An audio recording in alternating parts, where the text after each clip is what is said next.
The philosophy of the Buddha isn't some distant religion or a set of exotic rituals. Above all, it's an invitation to see life in a raw, honest, and transformative way. Siddhartha Gautama, the man who became known as the Buddha, didn't promise heavens or divine rewards. Instead, he pointed towards something much deeper, a true understanding of human suffering and the real possibility of freedom. In this complete guide, you'll discover the core pillars of this ancient philosophy, from the Four Noble Truths to the path of meditation, from letting go to practicing compassion. Get ready to dive into ideas that have survived for centuries, challenged empires, and still offer powerful answers today for pain, chaos, and the search for meaning in life. Siddhartha Gautama was born around the 6th century BCE in the kingdom of Kapilavastu, near the present-day border of India and Nepal. He was the son of King Shuddhodana and Queen Maya, and his birth was surrounded by extraordinary signs. It's said that a wise man, upon seeing the newborn, proclaimed, "This child will either become a great king or a great spiritual teacher." Fearing he would lose his son to the spiritual path, Siddhartha's father tried to control his destiny. From a young age, Siddhartha was surrounded by every imaginable pleasure. He received an elite education, was trained in the arts of war, and lived in beauty and luxury. He had a different palace for each season of the year, with lush gardens, music, dances, and feasts. Everything that could distract him from the reality of human suffering was carefully designed to keep his mind sheltered. His life was a perfect bubble, a carefully crafted illusion. But awakening begins where comfort ends. At the age of 29, moved by a deep inner restlessness, Siddhartha decided to leave the palace gates. His father tried to stop him, but destiny has a power even kings can't control. During these outings, known as the Four Encounters, he saw for the first time what had always been hidden from him: an old man bent by age, a sick man ravaged by pain, a corpse being carried to cremation, and finally, a serene ascetic in deep peace. These visions shook his world. Everything that surrounded him, youth, health, pleasure, wealth, suddenly seemed fragile and fleeting. For the first time, Siddhartha saw suffering as a universal and inescapable truth. And more than just seeing it, he understood it. This understanding wasn't a moment of sadness, it was the birth of wisdom. As Aristotle said, philosophy begins with wonder. But for Siddhartha, that wonder wasn't admiration, it was awakening in the face of life's inevitable suffering. This is the moment when the prince begins to disappear, and the seeker is born. One quiet night, he left the palace, his wife Yasodhara, and his newborn son, Rahula. Not out of coldness or detachment, but because of a deeper calling, to find a truth that could free all beings from the cycle of suffering. This act is often misunderstood, but there's nothing selfish in the gesture of someone who abandons illusion in pursuit of a greater good. Siddhartha realized he couldn't truly help those he loved while remaining trapped in the same illusions. He cut his hair, dressed in simple robes, and walked among people as a beggar, seeking spiritual teachers. He learned meditation techniques, practiced extreme fasting, and explored the doctrines of ascetics. For 6 years, he lived in total renunciation, pushing his body to its limits. But none of those practices gave him what he was looking for: true liberation from suffering. Here, Siddhartha's journey touches a core idea of Buddhist philosophy. Neither luxury nor self-punishment leads to truth. Both are unbalanced paths. He realized that the real way forward was the middle path, a balance between indulgence and denial. It was under a fig tree, later called the Bodhi tree, that Siddhartha sat down with a quiet vow: "I will not rise until I understand the truth." During that night of deep meditation, he faced his darkest illusions, his most subtle desires, and his deepest fears. The symbolic figure of Mara, the Lord of Illusion, tried to tempt him with promises, threats, and memories. But Siddhartha remained still, alert, and unshaken. And then, Finally, the veil dropped. He clearly saw the mechanics of suffering, how desire traps, how the ego deceives, how time consumes. He didn't just understand it intellectually, he experienced the ultimate truth. This is what Buddhists call Bodhi, awakening. He didn't become a god or a messiah.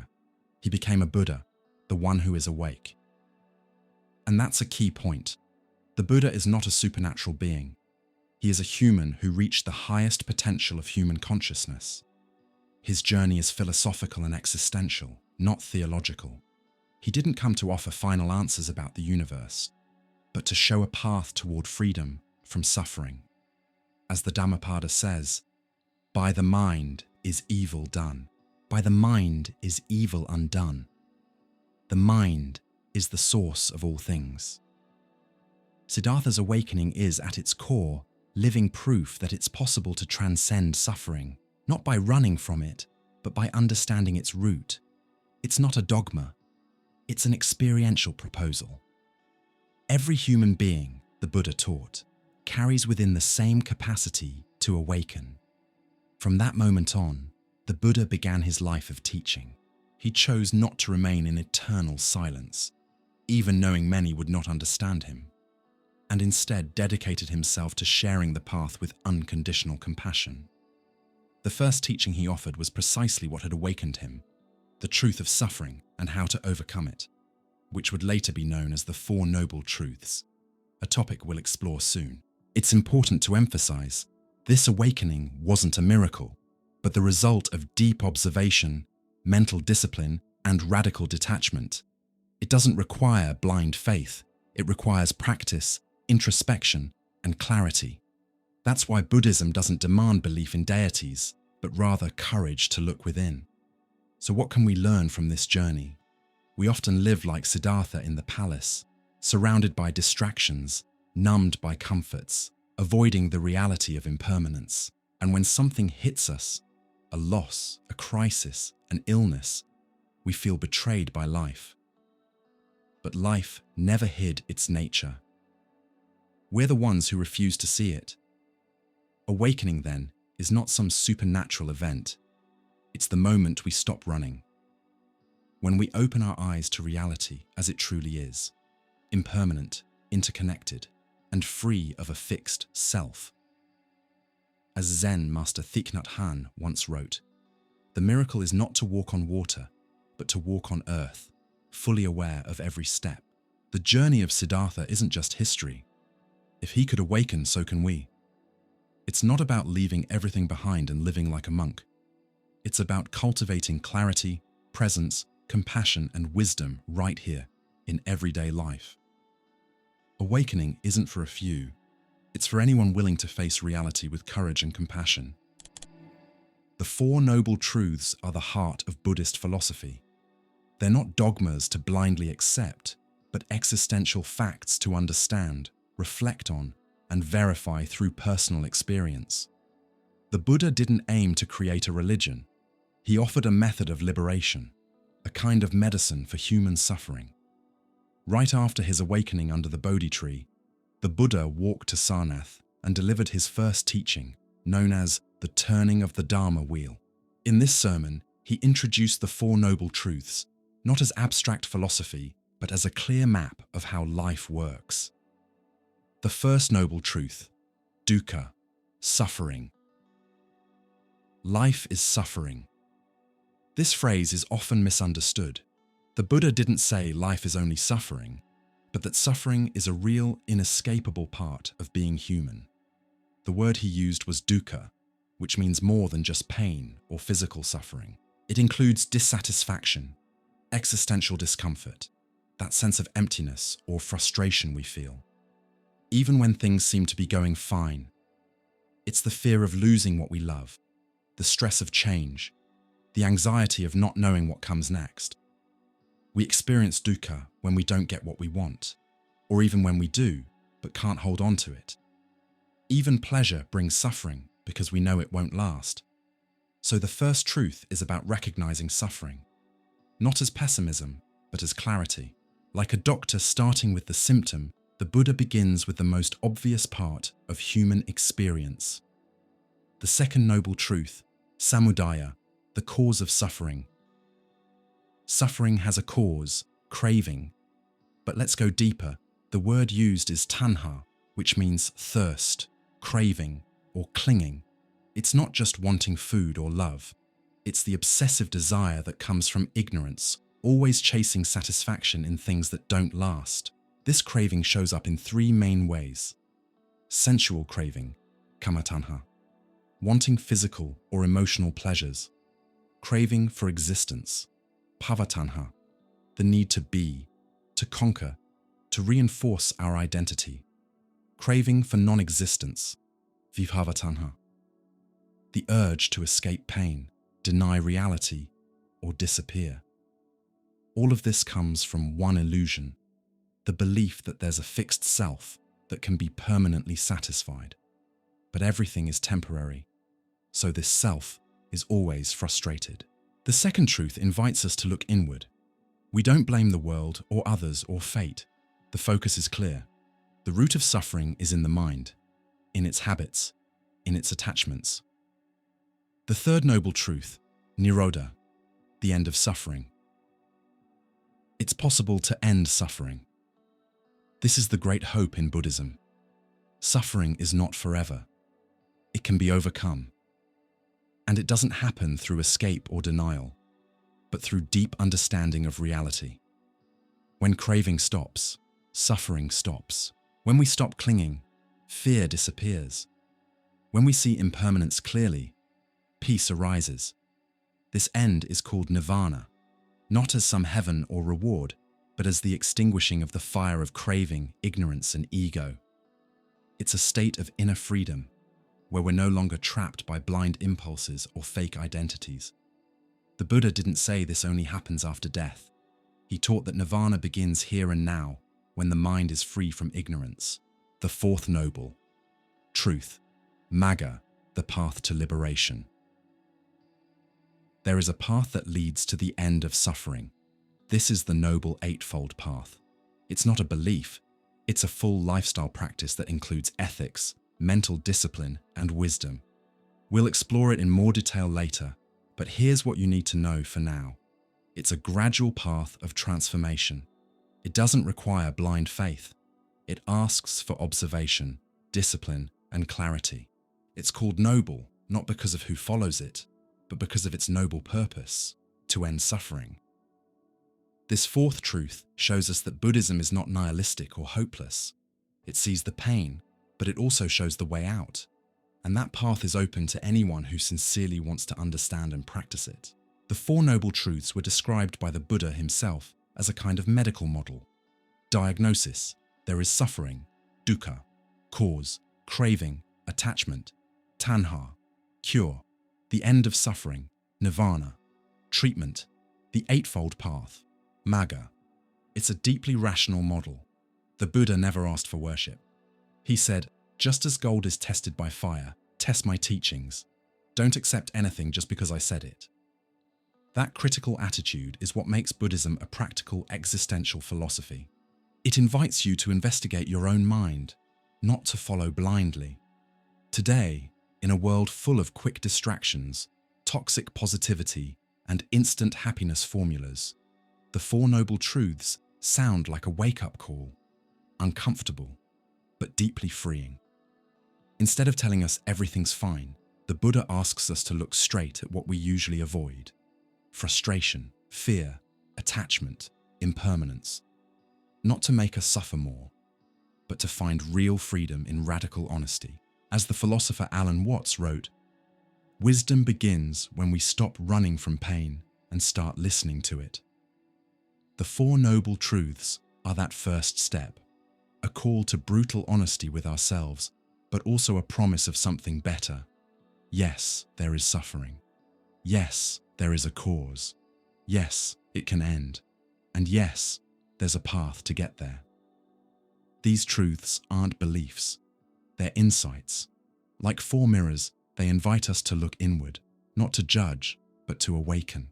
And with each moment, we become aware of our reactions, cravings, attachments, and fears. we take another step down the same path the Buddha walked over 2,500 years ago.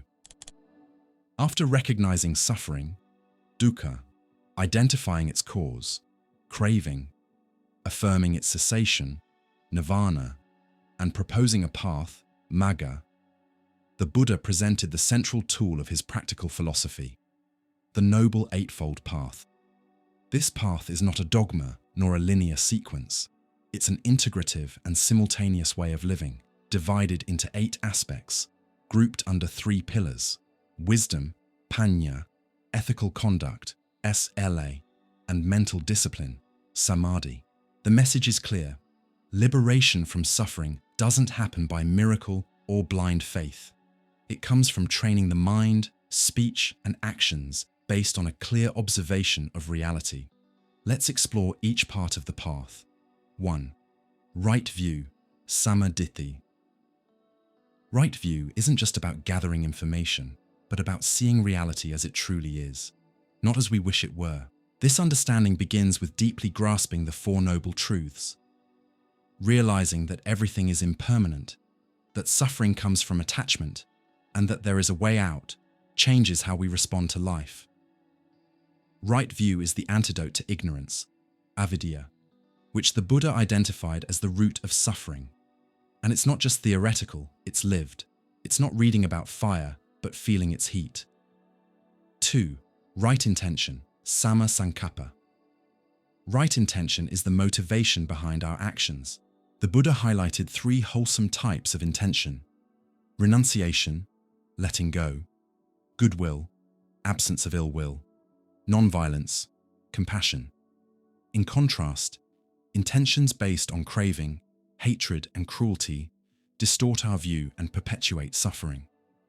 The practice here is cultivating a mind oriented toward kindness, guided by clarity rather than reaction.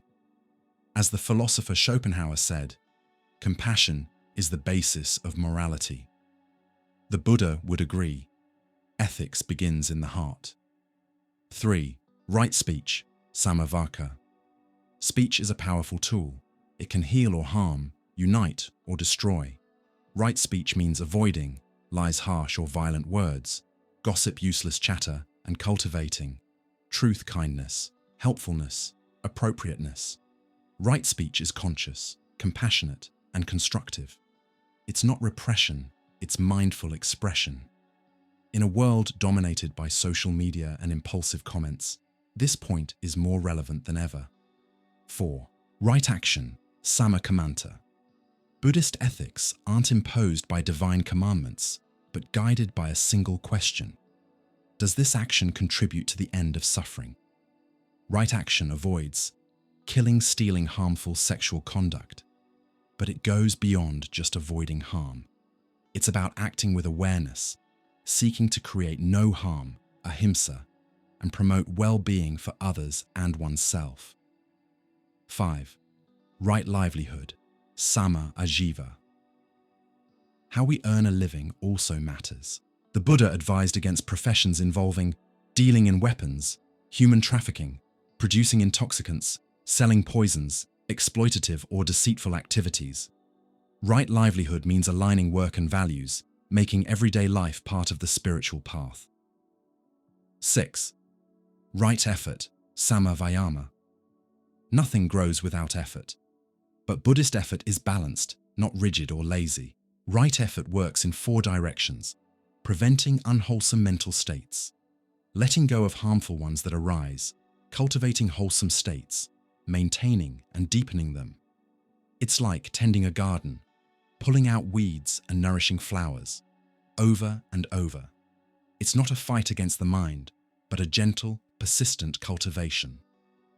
7. Right mindfulness, samasati. Mindfulness is the heart of the practice. It means being fully present in the body, emotions, thoughts, and experiences, with openness and without judgment. It applies to 4 areas: the body, breathing, movement, sensations, feelings, pleasant, unpleasant, neutral, mental states, anger, desire, calm, etc. Phenomena, universal truths like the 4 noble truths. The practice of Vipassana, insight meditation, comes from here. With it, the mind begins to clearly and calmly observe the roots of suffering. 8. Right concentration. Samadhi. Right concentration means developing a stable, unified mind that can see reality deeply. It's cultivated through meditation, especially the 4 jhanas, states of deep meditative absorption. But samadhi isn't escapism, it's focused awareness. Like still water reflecting the sky clearly, the concentrated mind sees without distortion. The Eightfold Path isn't a staircase to climb one step at a time. It's like a wheel, where each spoke strengthens the others. Mindfulness improves speech. Pure intentions support ethical action, and so on. This integration makes Buddhism a lived ethical philosophy, not just a theory. As Zen master Thich Nhat Hanh once said, "The Noble Eightfold Path is not a theory, it is a way of life. Every step can bring peace, joy, and freedom. You don't need to become a monk, live in a retreat, or master ancient texts to practice the path. It's present in daily life, in the choices you make, the words you speak, how you listen, respond, work, and relate to others. It's a quiet revolution, but a deep one. Every time you choose truth over lies, kindness over anger, presence over distraction, you are walking the path. And if you fail, and you will, Buddhism doesn't condemn. It invites you to awareness and a new beginning, because awakening is not a magic moment, but a daily process of breaking down and rebuilding the mind. The Noble Eightfold Path is the compass that guides that journey. It doesn't promise heavenly rewards, but something even more valuable: inner freedom, here and now. As the Buddha himself said, "The path is within you. No one saves you but yourself. Strive. Be your own light." If there's a thread that runs through all of Buddhist philosophy, it's made of 2 inescapable truths: suffering, Dukkha, and impermanence, Anicca. These 2 ideas are so deeply intertwined that understanding one without the other is impossible. And yet, these are the very truths we most often resist facing. After all, who wants to think about the things that will inevitably fade? Who wants to confront pain, loss, and uncertainty? But it's exactly our refusal to accept impermanence that feeds our suffering. Buddha didn't condemn the world. He revealed that it's our relationship with the world, shaped by attachment and ignorance, that creates pain. Dukkha, the nature of suffering. The word dukkha is often simply translated as suffering, but its meaning runs much deeper, more existential. It refers to the fundamental discomfort of living in a world where nothing is fixed, nothing is reliable, and nothing is fully satisfying. Dukkha shows up in many ways: physical and emotional pain, frustration when pleasure fades, the anguish of loss, anxiety about the future, fear of death. But it also appears in subtle moments: the restlessness during silence or the boredom of routine. Even pleasure carries the seed of dissatisfaction, because deep down, we know it won't last, and that causes us unease. For Buddha, suffering isn't a punishment or a personal failure. It's a natural feature of conditioned existence. This isn't pessimism, it's raw, honest realism. Anicca, the impermanence of all things. Buddha taught that all things that are composed are subject to change. This is the principle of Anicca, impermanence. Nothing, absolutely nothing, stays the same. Bodies age, emotions shift, thoughts come and go. Relationships are born, grow, sometimes wither, and end. Material possessions decay, fame fades, desires evolve. Even our names, identities, and beliefs are temporary. Impermanence isn't a belief, it's an observable fact. Just watch carefully for a few moments. Time touches everything. The present moment is already slipping away. Every breath is different from the last. All that has form is destined to dissolve. Buddha. It's our resistance to this truth that creates dukkha. It's not change that hurts, it's our refusal to let it happen. We try to freeze what is fluid.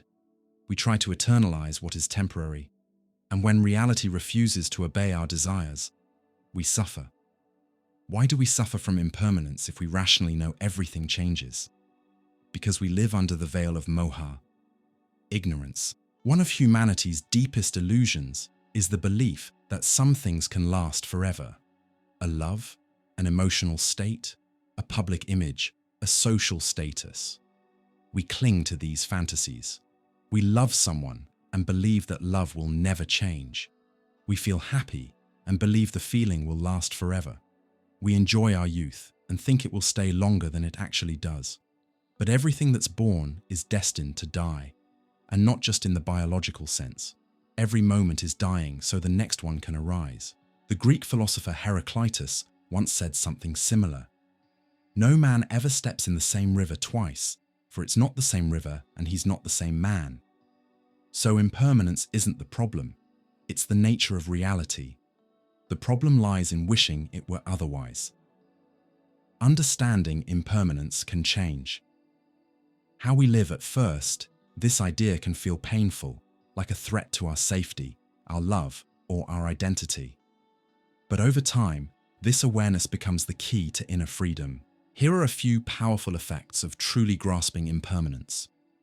1. Natural detachment. When we see that nothing is fixed, a new attitude arises. Detachment. Not as rejection, but as lightness. You don't need to abandon everything. You just stop clinging with fear. You can love deeply without trying to possess. You can enjoy moments of joy, knowing more will come without trying to freeze them in time. 2. Acceptance of loss. The pain of loss is unavoidable, but the resistance to loss is optional. When we know everything will pass, including ourselves, we begin to embrace each moment with gratitude, no matter how brief. Impermanence teaches us to love without fear, to care without control, and to live without grasping. 3. A lighter sense of self. The self we protect so fiercely is fragile. Our identity changes throughout life. Our tastes, beliefs, body, memories. Accepting impermanence means also accepting anatta, the not self, which we'll explore later. Suffering comes from trying to protect a fixed identity in a world that's always moving. 4. Existential urgency.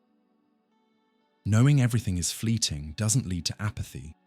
It creates urgency. If time is passing, let's live it well. If our encounters are brief, let them be meaningful. If life is finite, let it be full of purpose. As Zen master Suzuki Roshi once said, life is like a train in motion. If you miss the moment, you miss life. Buddha taught that we don't have to be victims of suffering. We can transform it into wisdom. And that transformation begins when we look at impermanence not as a threat, but as liberation. If suffering is real, but not eternal. If pain comes, but also goes. If attachment causes pain, but can be released. Then freedom is possible. Impermanence, once understood, stops being a source of fear and becomes a source of deep insight. It teaches us not to resist life, but to move with it, with presence, with lightness, with compassion. Buddha advised monks to reflect daily. Everything you hold dear is destined for separation. Not to create sadness, but to break through illusion. This reflection can become a daily practice. Observe your breath. Watch emotions rise and fall. Feel the changing seasons. Remember, this moment will never return. And in doing so, you begin to let go. And by letting go, you begin to truly live. Dukkha and Anicca aren't punishments, they're invitations. Invitations to wake up, to break free from numbness, to live with awareness, not expectation. As the Dhammapada says, all conditioned things are impermanent. Seeing this with wisdom leads to peace. In the end, what Buddha offers us isn't a future salvation, but a clear view of the present reality. And in that clarity, we discover that peace doesn't come from controlling life, but from deeply understanding it. If there's one Buddhist teaching that directly challenges everything we hold as most intimate, it's the doctrine of Anatta, or non-self. Unlike many philosophical or religious traditions that try to define or preserve some inner essence of the self, the Buddha proposed something radical. The self, as we imagine it, a fixed, permanent, independent entity, doesn't truly exist. At first, this might feel unsettling or confusing. After all, everything in our experience seems to scream the opposite. I feel, I think, I suffer, I am. But the Buddha isn't denying that subjective experience happens. He's simply asking us to look more deeply. Who or what is actually behind that experience? And that inquiry leads to a startling yet liberating discovery. The self is a temporary construction, dependent on conditions and empty of any inherent essence. The self as an illusion. A philosophical parable. Think of a cart. If you take off the wheels, is it still a cart? What if you remove the axle, the wood, the seat? At some point, what we called cart disappears. But in truth, there was never a cart separate from its parts. It was just a label we gave to a group of things working together. The same is true for the self. It seems solid, but it's simply a useful name for a set of constantly shifting physical, mental, and emotional processes. The 5 aggregates, what we call me. The Buddha broke down the concept of person into 5 components called skandhas, or khandhas in Pali.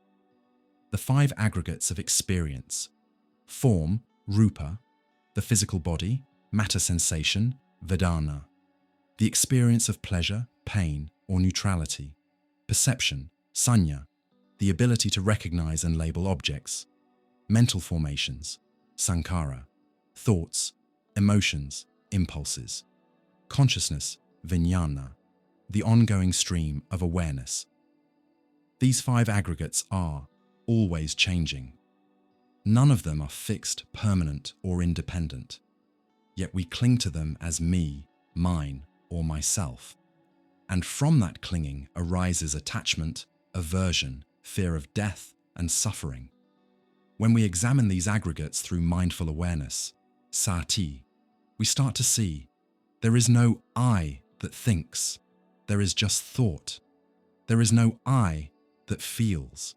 There is just sensation. This breakdown of the self isn't destructive. It's liberating.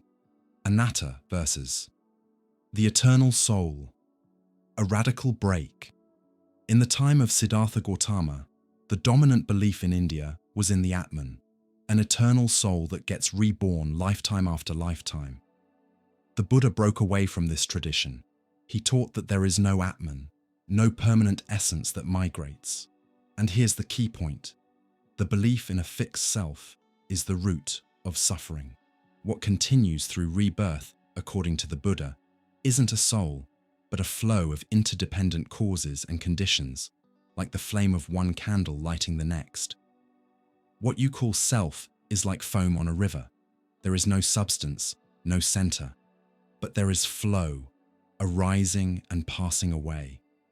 Samyutta Nikaya. In the Buddhist view, personal identity is not something we have, but something that happens. The self is a story being told, a process of naming, memory, and habit. We often think of ourselves as, I am this person, with this past, these preferences, these traumas, these dreams. But if we look closely, we'll see that story keeps changing, sometimes drastically. Our thoughts, memories, personality traits, desires, and behaviors all shift over time. So what actually stays the same? The philosopher David Hume came to a similar insight in the 18th century. Whenever I look within, I only find fleeting perceptions. I never find a self. Long before the West formally encountered Buddhism, it had already stumbled upon anatta-like ideas. This shows that the absence of a fixed self isn't a religious belief, but a phenomenological discovery. But if there is no self, who suffers? Who gets liberated? This is one of Buddhism's subtlest questions. If there is no one fixed being, how can we talk about karma, rebirth, or enlightenment? The answer lies in the concept of interdependence, paticca samuppada. There is no independent self, but there is a conditional continuity of physical and mental processes. Like the sound of a melody depends on the sequence of notes, but it is not any one note. So, suffering happens, liberation happens, but there's no fixed owner of those events. The focus is on experience, not the experiencer. Accepting the absence of a fixed self is not nihilism. It doesn't mean nothing exists. It means that nothing exists in isolation, with a permanent separate identity, and this realization has deep consequences. 1. Freedom from identity. If there's no solid me, we don't have to defend an image, a role, a story. Praise or blame, success or failure, they don't define us. This brings freedom, a radical lightness. 2. Less anxiety. Most of our anxiety comes from fear of losing what we believe is ours: body, youth, reputation. But when we realize none of that truly belongs to us, the tension eases. 3. Deep compassion. When we see that others are also flowing processes, not fixed others, we recognize we all suffer from the same illusions. That insight is the soil in which true compassion, Karuna, grows. Important, Buddhism doesn't demand that you kill your ego or erase your individuality. It invites you to observe the ego with clarity, to understand its illusion-like nature. It's like waking up from a dream. While we're dreaming, everything feels real. But when we wake up, we smile and say, "Oh, it was just a dream." In the same way, when the mind wakes up, it says, "Oh, that me I was so busy protecting was never really there." Understanding Anatta doesn't make us cold or detached. Quite the opposite. It makes us more present, more open, more alive. When we stop clinging to a fixed identity, what remains is space. Space for awareness, wisdom, and genuine compassion to arise.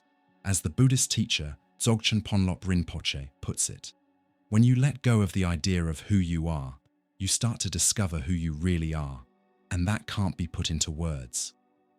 The doctrine of non-self isn't something to believe in. It's something to explore, reflect on, and experience. And in doing so, we stop living as defenders of a fragile identity and start living as awake witnesses to the flow of life. Few concepts have been as misunderstood in the West as karma. Often reduced to the idea of cosmic punishment, you reap what you sow. Karma is seen as some kind of automatic universal justice that rewards the good and punishes the bad. But in Buddhist philosophy, karma is neither revenge nor reward. It is, at its core, the law of cause and effect applied to human experience. More than a moral code, karma is a description of how our actions shape our consciousness, and as a result, our destiny. Understanding this takes us beyond simple morality and into the realm of radical responsibility and conscious transformation. The word karma, from Sanskrit karman or kama in Pali, simply means action, but not just any action. It refers specifically to intentional actions, driven by will, desire, aversion, or ignorance. In other words, karma is not about what happens to us, but how we act in response to what happens. For the Buddha, karma is not some external force. It's an internal and ongoing process of mental conditioning. Every thought, word, and deed leaves an imprint on the mind, like seeds planted in fertile soil. These seeds grow into habits, reactions, tendencies, and future experiences. It is volition, monks, that I call karma. For having volition, one acts by body, speech, and mind. Buddha, Anguttara Nikaya. So, karma isn't about punishment or reward. It's about psychological and ethical causality. In the Buddhist view, the universe isn't ruled by a moral judge, but by natural laws, and the mind is part of those laws. Just like throwing a stone into a lake creates ripples, our intentional actions send waves through our consciousness and our life. They shape who we become, how we see the world, and, according to Buddhist tradition, even the conditions of our rebirth. But more importantly, they shape the present moment. And here's the key point. Karma is not some future scoreboard. It's a process happening right now. To hold on to anger today is to suffer today. To act with compassion today is to feel lightness and clarity today. This understanding takes us beyond the basic idea of do good, receive good. It invites us to ask deeper questions. What is the motivation behind my action? Is it coming from ignorance, greed, or anger? Or is it coming from wisdom and compassion? The three doors of karma: body, speech, and mind. The Buddha grouped karmic actions into three domains: body, kaya, physical actions; speech, vaka, words; communication, mind, citta; thoughts, intentions, inner states. Physical and verbal actions are easier to notice, but the deepest karma comes from the mind. You can do something good on the outside, but be driven by ego. You can stay silent while filled with hatred inside. That's why working with karma means purifying the mind. It's not about being morally correct. It's about refining your awareness and freeing yourself from mental patterns that create suffering. Karma and free will. Are we stuck in the past? A common question is, if everything we go through is a result of karma, do we really have free will? The Buddhist answer is deeply hopeful.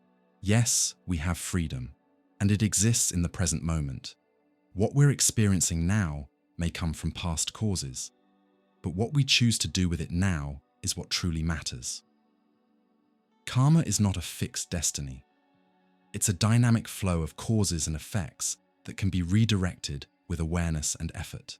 At every moment, we have the power to create new karma, new seeds that will shift our path.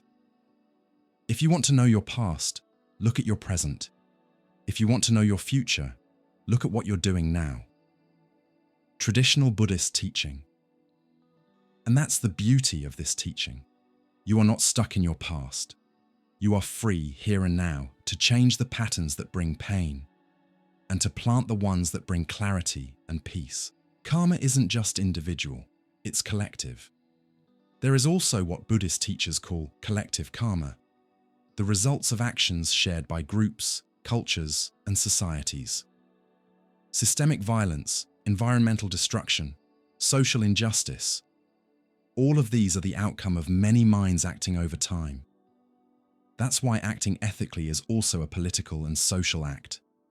Cultivating inner peace contributes to peace in the world.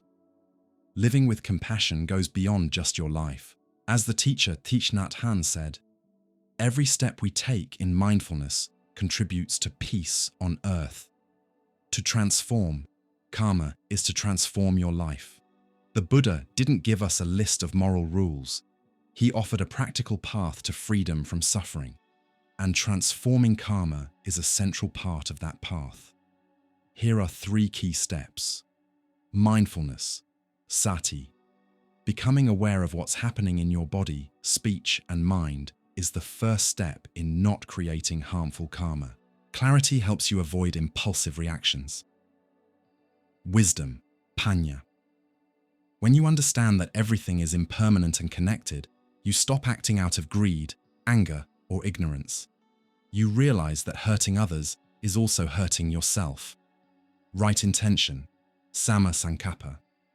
When you act with pure intentions, compassion, kindness, letting go, you create beneficial karma that transforms your mind and your life. Karma is not a weapon to judge others. One of the biggest misunderstandings about karma is using it to explain other people's suffering in a cold way. That person is suffering because they deserve it. They're sick because it's their karma. That view is harsh and completely misses the point. The Buddha never used karma to morally judge others.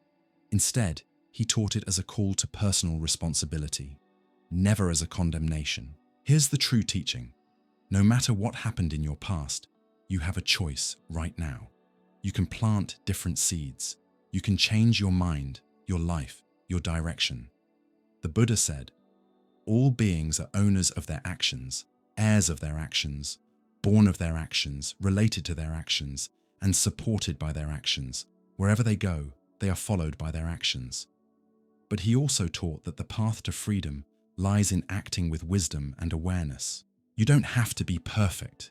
You just have to start paying attention, making clear choices, and acting with compassion.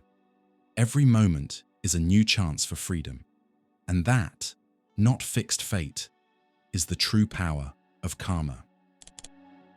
Imagine living an entire life, experiencing joy, loss, love, and pain, only to die and start it all over again. A new body, a new story, a new identity, and again, birth, aging, illness, death. This is samsara, the endless cycle of birth and rebirth that, according to Buddhist teaching, traps all beings who haven't awakened to the true nature of existence. But samsara isn't some esoteric belief. It's a deep existential metaphor that points to a pattern. The pattern of attachment, ignorance, and repetition. What is samsara? The word samsara literally means cycle or continuous flow. It refers to the conditioned state of existence in which beings are endlessly reborn, caught in karma and illusion. From the Buddhist view, life doesn't begin at birth or end at death. There is karmic continuity, a stream of causes and effects that extends far beyond a single lifetime. But here's what's essential to understand.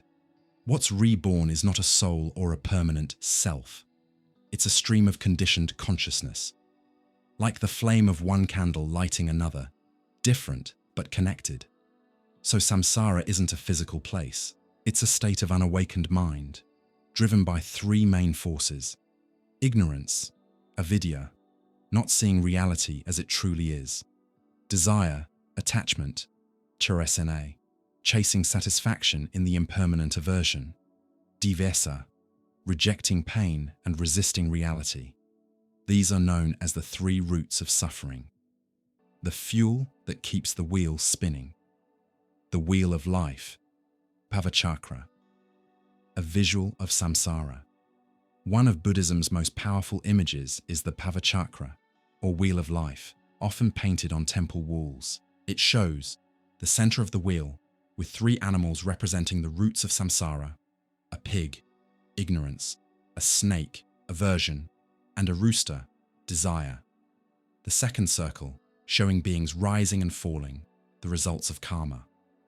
The third circle, representing the six realms of rebirth: gods, pleasure, but still impermanent; demigods, jealousy, competition; humans, suffering, but the best chance to awaken; animals, fear, survival instinct; hungry ghosts, insatiable craving; hells, hatred, intense pain. The outer rim, with the 12 links of dependent origination, pratyasamutpada, the chain of causes and conditions that keep samsara going. The entire wheel is held by Yama, the Lord of Death, symbolizing that as long as ignorance exists, we're subject to impermanence. Samsara isn't only made of obvious pain, it includes pleasure, success, joy. But all these experiences are impermanent and conditioned, which means they're ultimately unsatisfying. The core problem of samsara is that we live under the illusion of permanence in a world that constantly changes, seeking stability in what can never offer it. We get attached to people, things, identities, emotions, and suffer when they shift or vanish. And this happens over and over again, life after life, moment after moment, a vicious cycle that doesn't break on its own. As philosopher Jean-Paul Sartre once said, "We are condemned to be free." The Buddha might say, we are condemned to samsara until we see the truth. The prison of samsara has no bars. It's made of deeply rooted mental habits, behavior patterns, emotional reactions, attachments, and beliefs we repeat without realizing. Here are some of the ways we trap ourselves. 1. The endless chase for pleasure. We're always chasing the next experience that will give us joy, status, or safety. But once we get it, it fades, and we're off chasing the next. This cycle of expectation and frustration is samsara in action. 2. the illusion of a fixed self.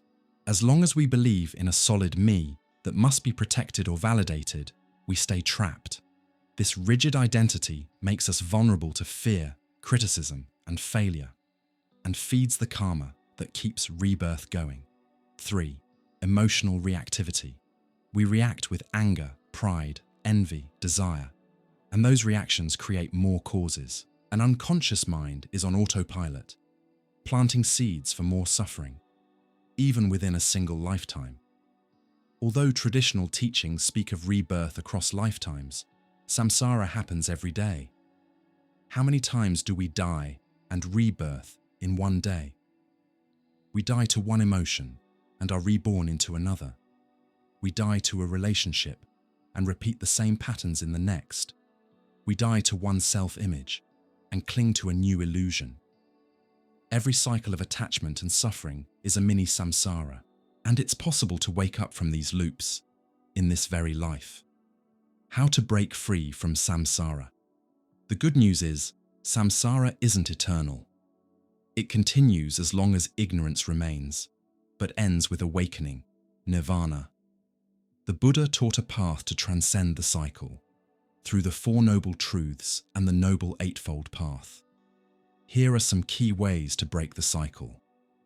1. Cultivate mindfulness. Sati. Awareness of the present moment reveals the mind's habitual patterns. Without mindfulness, we react blindly. With it, we can respond wisely. 2. Investigate the self. Anatta. Seeing that the self is not solid dissolves the fear of death and rebirth. If there's no fixed me to protect, there's no prison. 3. Understand karma. When we act with compassion and wisdom, we break negative cycles of cause and effect. 4. Grow in wisdom and compassion. Wisdom sees impermanence. Compassion dissolves separation. Together, they free the mind from the ego-driven cycle. Escaping samsara doesn't mean vanishing. It means waking up from a dream of separation, fear, and craving. It means seeing life as it truly is, free, flowing, impermanent, and interconnected. Awakening doesn't deny life. It reveals its deeper truth. As the Buddhist master Ajahn Chah said, "You don't have to run after happiness. Just look at the confusion, and the truth will reveal itself." Samsara is the illusion of repetition. Awakening is the end of repetition. As long as we remain unconscious, the wheel keeps spinning. But the moment the mind wakes up, samsara loses its grip. The Buddha didn't want us to just believe in rebirth. He wanted us to wake up from the cycle we're trapped in, right here and now. At the core of Buddhist philosophy lies a concept that challenges everything we think we know about happiness, salvation, and existence. Nirvana. Often misunderstood as some kind of Eastern heaven or spiritual paradise, Nirvana has nothing to do with reward, celestial realms, or eternal bliss. On the contrary, Nirvana is cessation, the end of a cycle, the extinguishing of a flame, the complete release from the wheel of suffering. It's not a new kind of existence. It's the freedom from all attachment to both existence and non-existence. It's a state that can't be described in dualistic terms, but that paradoxically represents the deepest fulfillment of human potential.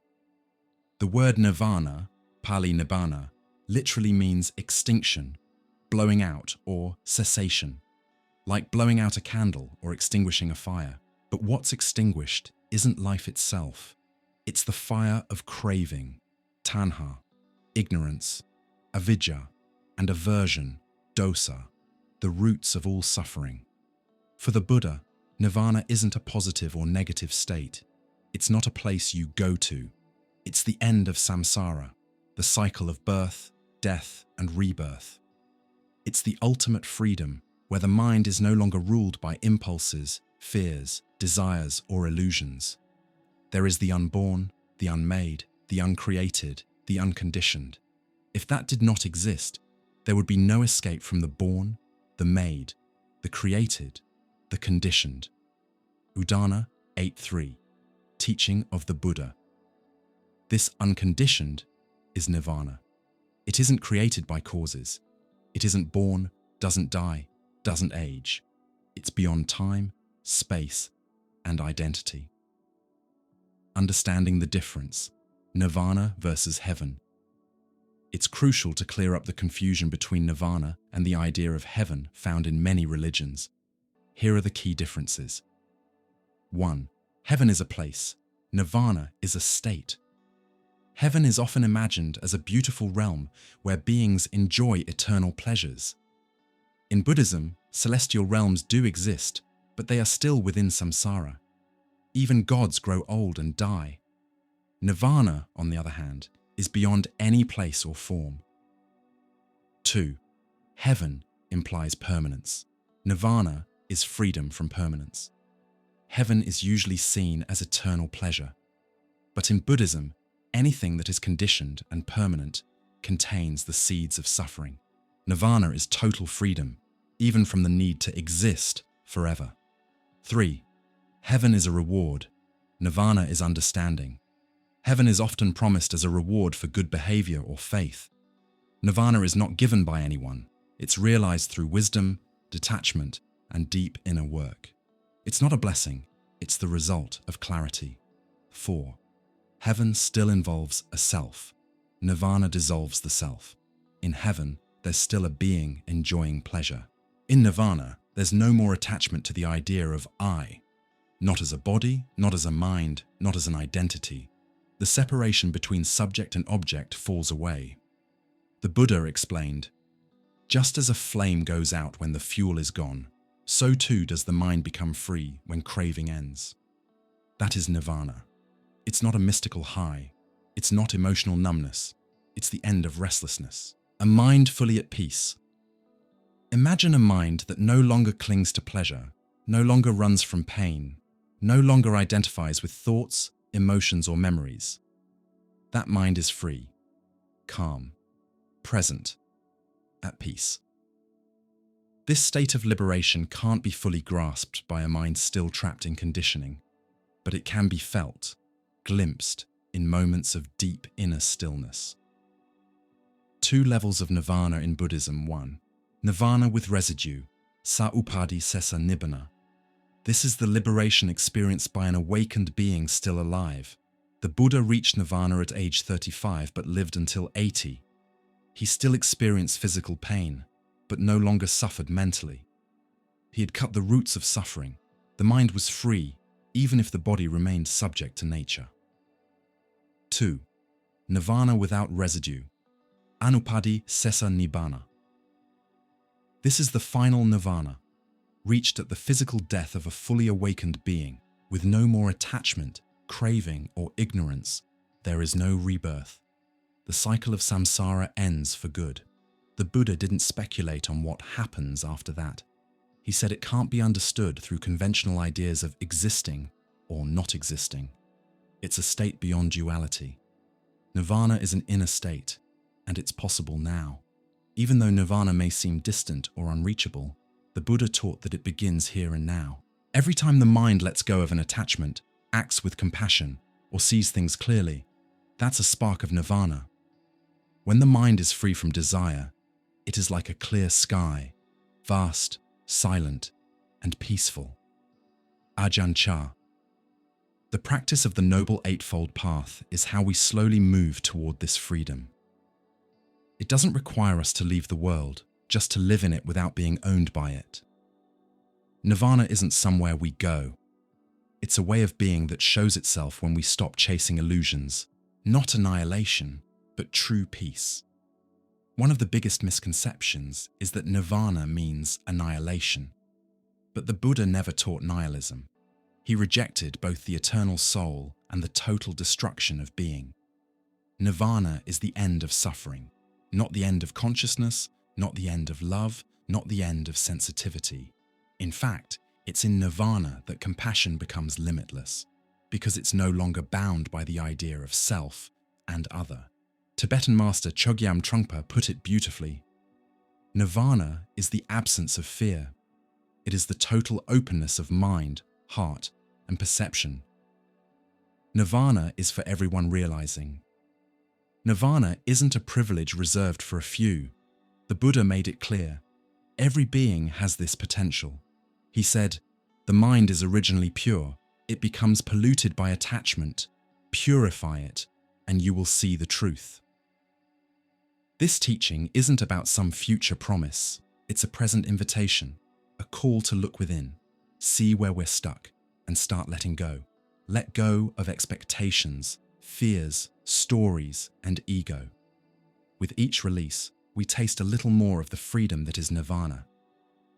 Nirvana is the silence that remains after letting go of everything. It's not absence, it's presence. It's not emptiness, it's formless fullness. It's not escape, it's intimacy with reality. Nirvana isn't a prize. It's a return to the mind's natural state, clear, vast, non-dual, and free. The mind is both the stage and the actor of suffering. It creates worlds, feeds desires, replays memories, projects fears, and imagines futures. And that's exactly why, according to the Buddha, liberation can only happen through the mind itself. If suffering is born from conditioned mental states, then only by consciously transforming the mind can we break the cycle of samsara. This is where one of the most essential pillars of Buddhist philosophy comes in: meditation. But meditation, in the context of the Dharma, isn't just about relaxation or escaping reality. It's a practice of clear confrontation, an inner discipline that breaks down illusions, sharpens awareness, builds emotional stability, and grows wisdom. Meditation is not optional, it's the method.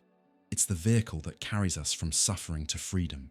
In the Noble Eightfold Path, the last three aspects are right effort, samavayama, right mindfulness, samasati, right concentration, samasamadhi. These three make up the foundation of mental discipline, samadhi, and it's here that meditation takes center stage. It's through meditation that the practitioner develops a mind that is calm, present, and deeply aware. Over the centuries, Buddhist traditions have organized meditative practices into two major branches: samadhi, concentration or absorption; vipassana, insight or clear seeing. These two work together. One without the other isn't enough. Let's understand why. Samadhi is the ability of the mind to stay focused, calm, and unified on a single object of meditation. This practice is also known as shamatha, or mental tranquility. In samadhi meditation, the practitioner focuses on one object, like the breath, a mantra, a visual image, or a bodily sensation, and trains the mind not to wander. At first, it becomes obvious just how restless the mind is. Thoughts, memories, urges, distractions, everything rushes in. But with time and patience, the mind begins to settle, like a stormy lake that slowly turns into a clear mirror once the wind dies down. Benefits of samadhi include mental clarity, reduced anxiety and stress, more patience and emotional balance, a prepared mind ready to observe reality more deeply. However, samadhi alone doesn't lead to awakening. It can lead to deep, peaceful meditative states called jhanas, but without wisdom, the mind can get attached even to peace itself. This is where vipassana comes in. Vipassana literally means clear seeing or insight. It's the practice of seeing the true nature of all experiences, that they are impermanent, unsatisfying, and not self. Once the mind is steady through samadhi, it becomes capable of deeply observing everything that arises: thoughts, emotions, sensations, mental states. Here begins the real work of meditation: to see things come and go, without clinging, without rejecting, without identifying.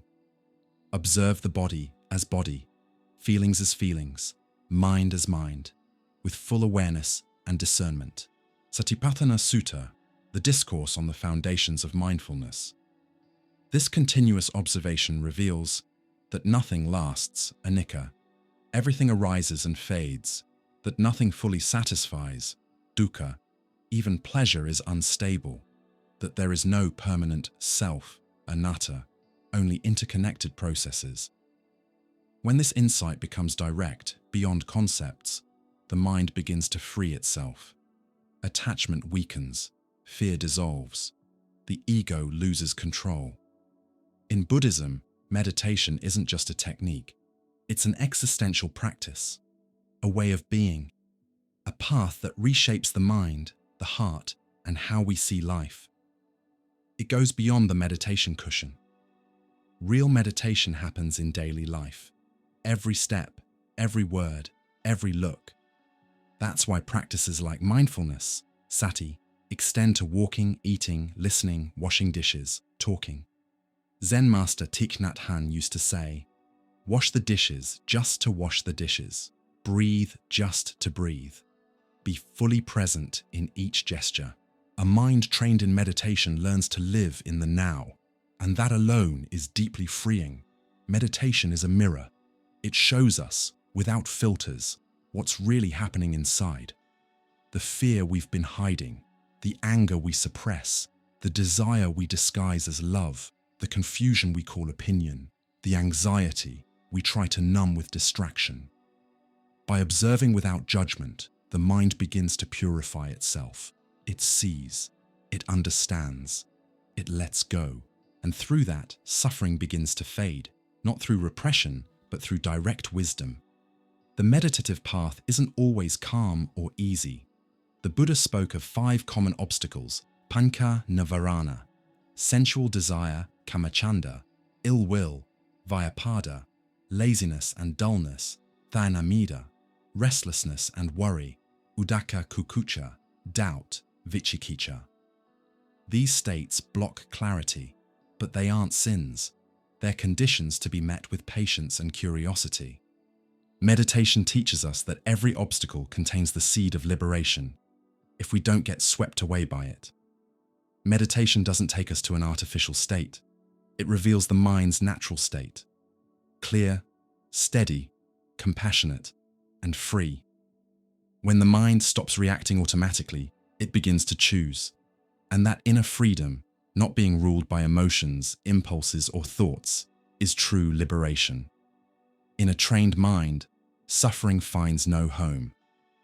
Theravada, teaching meditation is not the goal. Awakening is. No matter how advanced the practice, meditation isn't the end. It's a skillful means, upaya, a bridge from mental conditioning to clarity, from confusion to wisdom, from bondage to freedom. The Buddha himself reached awakening through deep meditation under the Bodhi tree, and it was there that the cycle of rebirth ended, not by miracle, but by clearly seeing reality as it is. Meditation is the path to seeing. Seeing what? That everything is impermanent, that everything is interconnected, that suffering has a cause and an end, that the self is a construction, that peace lives in the center of the present moment. And this kind of seeing isn't learned from books. It's born in the silence of a mind that observes. Amid all the deep philosophy of Buddhism, with its teachings on non-self, impermanence, karma, and meditation, some might get the impression that it's a cold tradition, detached from human emotions. But that couldn't be further from the truth.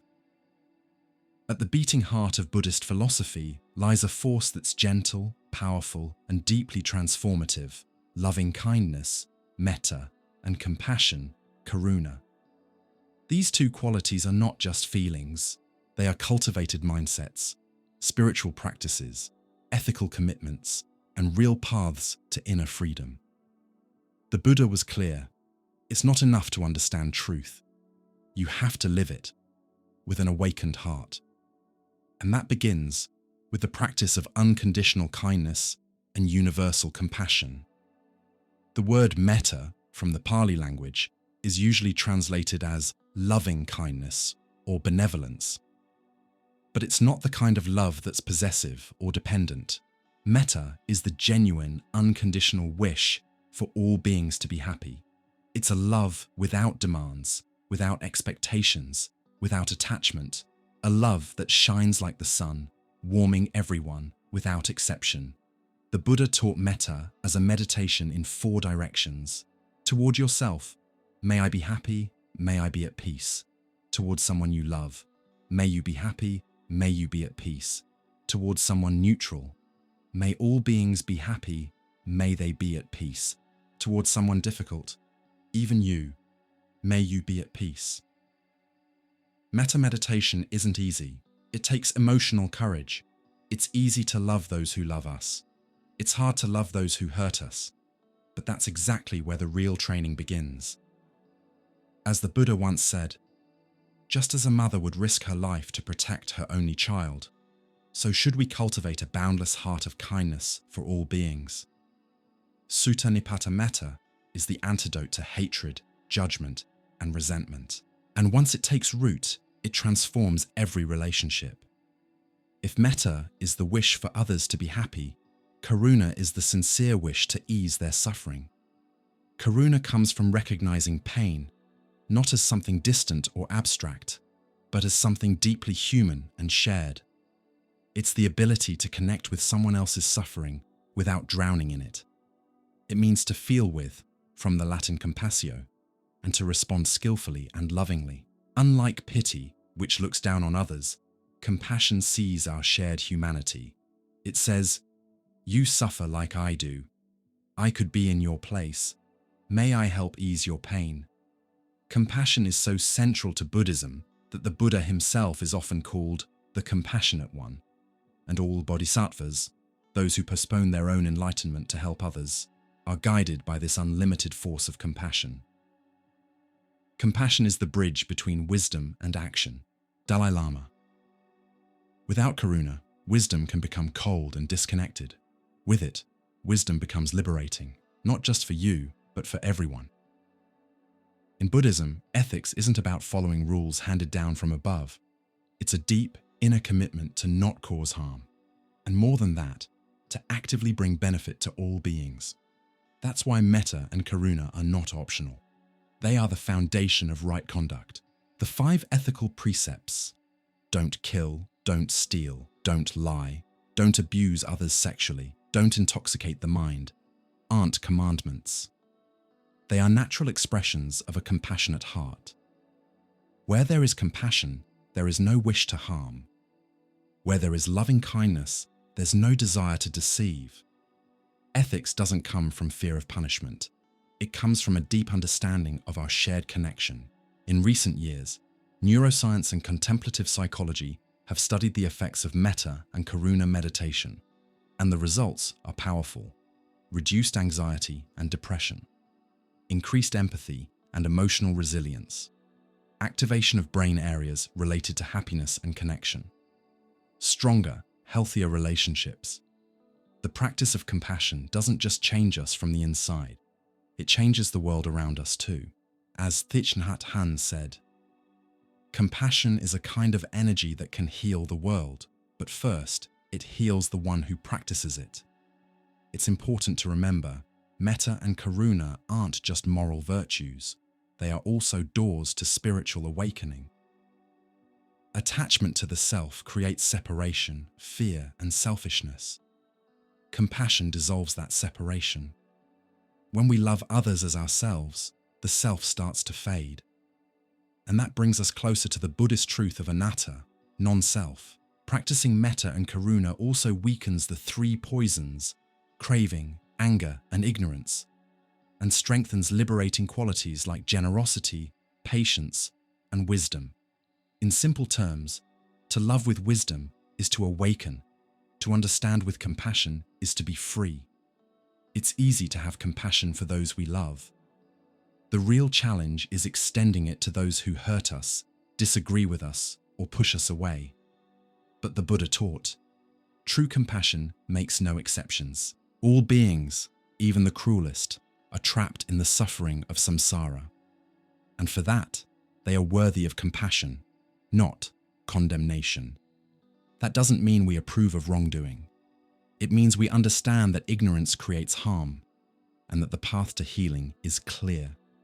Grounded love, not reactive hatred. As the Dhammapada says, hatred is never overcome by hatred. hatred is only overcome by love. This is an eternal truth. You don't have to be in a monastery to practice Metta and Karuna. They show up in simple, everyday actions, listening with full presence, responding with kindness, forgiving from the heart, helping without expecting anything back, genuinely wishing others well. The practice begins in the stillness of meditation, but it blossoms in daily life, in traffic, in long lines, in tough conversations, in social media debates. That's where compassion is truly tested, and that's where it truly changes us. In the end, the entire teaching of the Buddha can be summarized in 3 simple directions. Avoid what is harmful. Cultivate what is good. Purify the mind, and the highest form of good is compassion. Because compassion unites wisdom with action. It unites understanding with care. It unites you and the other until there is no more other. The path to enlightenment is, at its core, the path of love. With a heart full of loving kindness, wander the world. Buddha, Karaniya Metta Sutta. When Siddhartha Gautama left the palace, he wasn't just walking away from material luxury. He was leaving behind a life of refined pleasures that had shielded him from the harsh realities of human existence. Driven by a sincere desire to understand and transcend suffering, he dove deep into intense spiritual practices, joining ascetic masters who believed self-denial was the path to enlightenment. For years, the young seeker pushed his body to the brink. He practiced extreme fasting, sleep deprivation, breath retention, and harsh meditation techniques. His body became skeletal, his senses dulled. He was convinced that by denying pleasure and punishing the body, he could free himself from pain. But then something shifted. Siddhartha realized that this too was an extreme, just a different kind of prison than the palace's luxury. Neither sensory indulgence nor radical self-denial had brought him liberation. It was in that moment that the insight at the heart of his philosophy emerged. True freedom lies in the middle.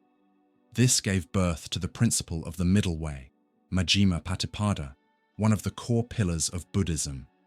What is the middle way? The middle way is the path of balance. It avoids 2 extremes, Kamasukhalakanu yoga, attachment to sensual pleasures, indulgence, and comfort. Atthakilamathanu yoga, attachment to self-mortification, harsh asceticism, and bodily denial. Both are rooted in ignorance, because both cling to the illusion of a self that must be either pleased or punished, and both contain hidden desire. In the first case, desire for pleasure. In the second, desire for spiritual status through suffering. The middle way is about conscious moderation, clarity, and wisdom applied to daily life. It's the realization that no extreme leads to true freedom. After reaching enlightenment under the Bodhi tree, Siddhartha, now the Buddha, walked to the deer park in Sarnath, where he offered his first teaching to 5 ascetics who had once been his companions.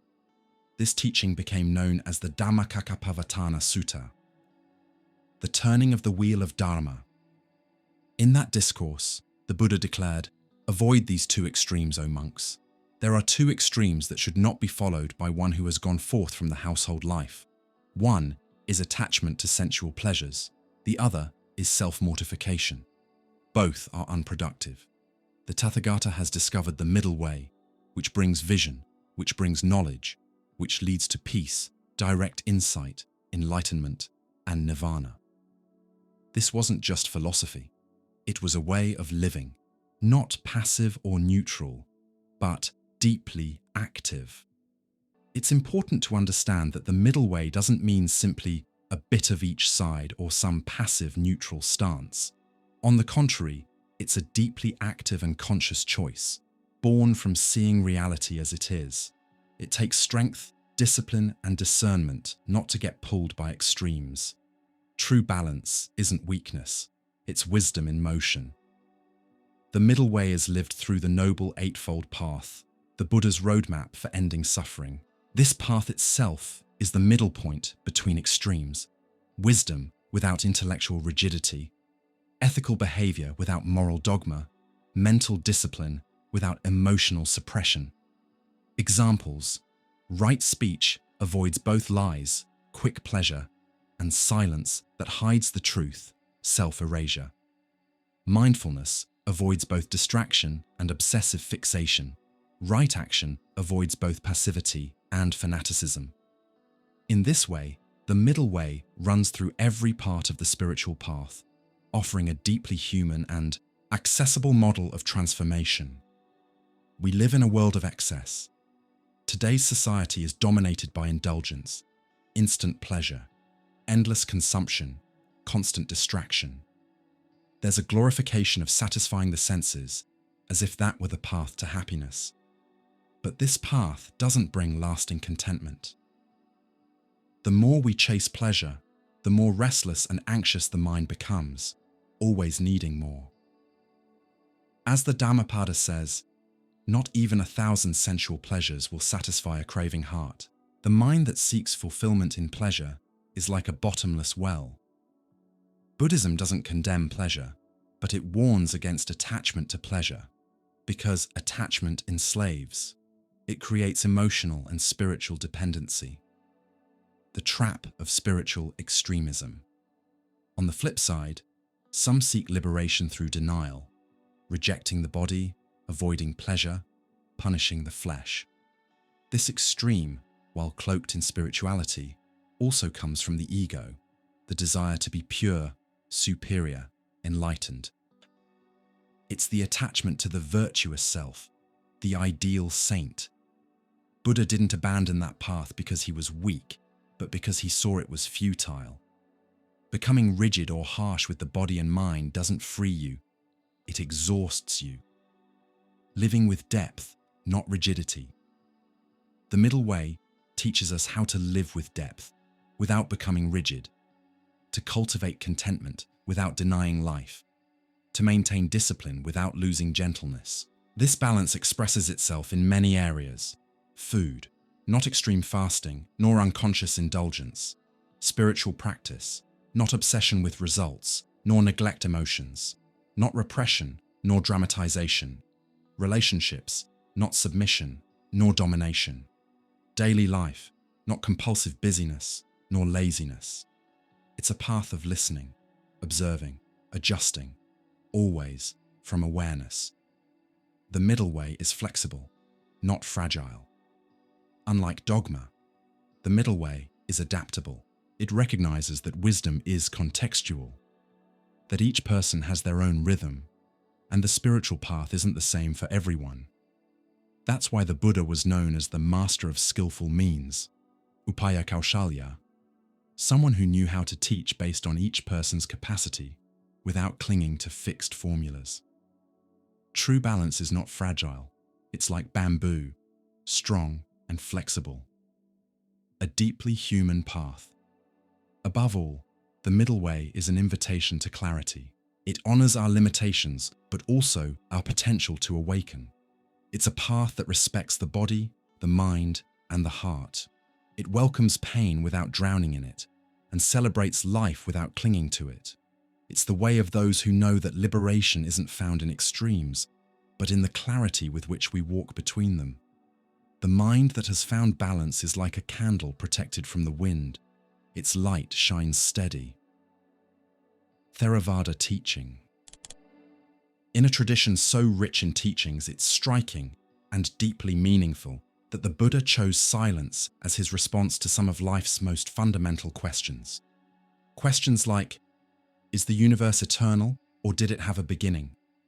Is there a self after death? Does the Tathagata, the enlightened one, exist after final liberation?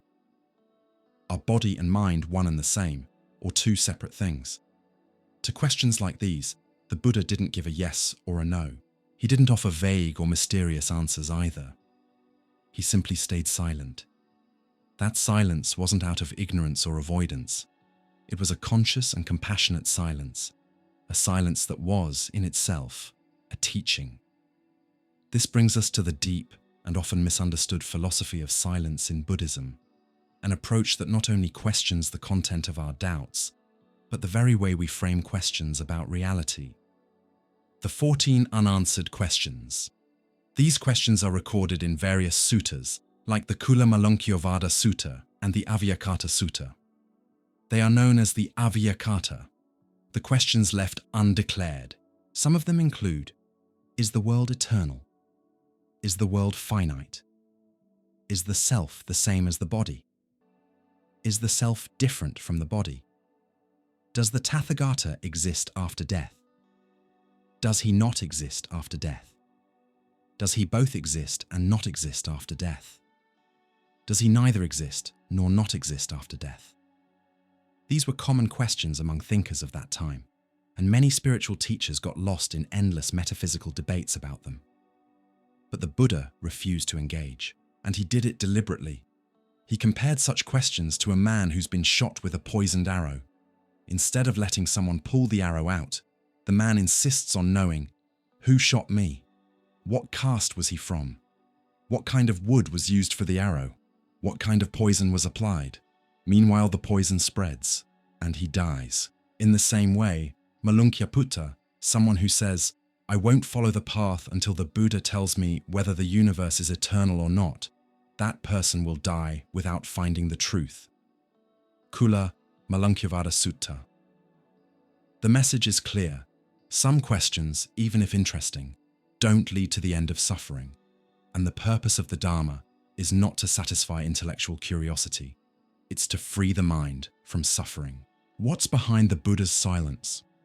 We can understand the Buddha's silence on three main levels. 1. Deconstructing the question. Some questions are simply badly formed. They start from false assumptions, like the belief in a fixed self or the total separation between subject and object. Answering them just reinforces the confusion hidden inside them. Take the question: does the Tathagata exist after death? That question assumes there's a being that continues or doesn't continue to exist. But the Buddha taught that there is no permanent self, so the question doesn't even apply. In this case, silence is the most honest response. 2. The ineffable nature of ultimate reality. Some truths simply can't be expressed in dualistic language. Take Nirvana, for example. It can't be described as existence or non-existence. Those are categories that belong to the conditioned world. Trying to talk about the unconditioned using the language of the conditioned always ends up distorting the truth. In this case, silence is a sign of respect for what lies beyond all concepts. 3. Emphasis on practice, not speculation.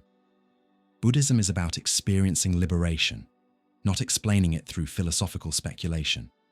The Buddha focused on what transforms the mind, what leads to inner freedom. Answering abstract philosophical questions might feed the ego or stimulate the intellect, but it doesn't end suffering. The Buddha's philosophy of silence echoes across other traditions as well. Socrates, for instance, often revealed that the questions people asked were flawed or based on wrong assumptions. In the 20th century, Wittgenstein wrote, "Whereof one cannot speak, thereof one must be silent." These ideas point to a deeper wisdom. Sometimes, the most profound understanding comes not from having answers, but from knowing when a question itself must be left behind. A compassionate silence. The Buddha's silence was not cold indifference. It was an act of compassion. Answering his disciples' metaphysical curiosities might have led them even deeper into confusion. By staying silent, he was saying, "Look at what truly matters. Investigate the source of your suffering, not the origin of the universe. Observe your mind, instead of theorizing about ultimate reality." It was an invitation to return to what's essential. And to be clear, the Buddha wasn't anti-intellectual. He taught extensively on the mind, ethics, meditation, interdependence, suffering, happiness, compassion, and wisdom. What he avoided were arguments that didn't lead to liberation. He called these thapana, useless debates, verbal games, philosophical distractions. The Buddha's standard was simple. Does this teaching lead to the end of suffering? If yes, it's worth it. If not, silence. Silence as wisdom in modern times. We live in a time of information overload. endless noise and never-ending arguments. Everyone wants to speak. Few know how to listen. Very few know how to be silent. The Buddha invites us to something radically different, to treat silence as a form of wisdom, to remain silent before reacting, before judging, before forcing an answer, before filling the mystery with theory. This silence isn't the absence of thought, it's full presence. It's the clarity that comes from listening deeply to reality without distortion. The silence beyond the mind.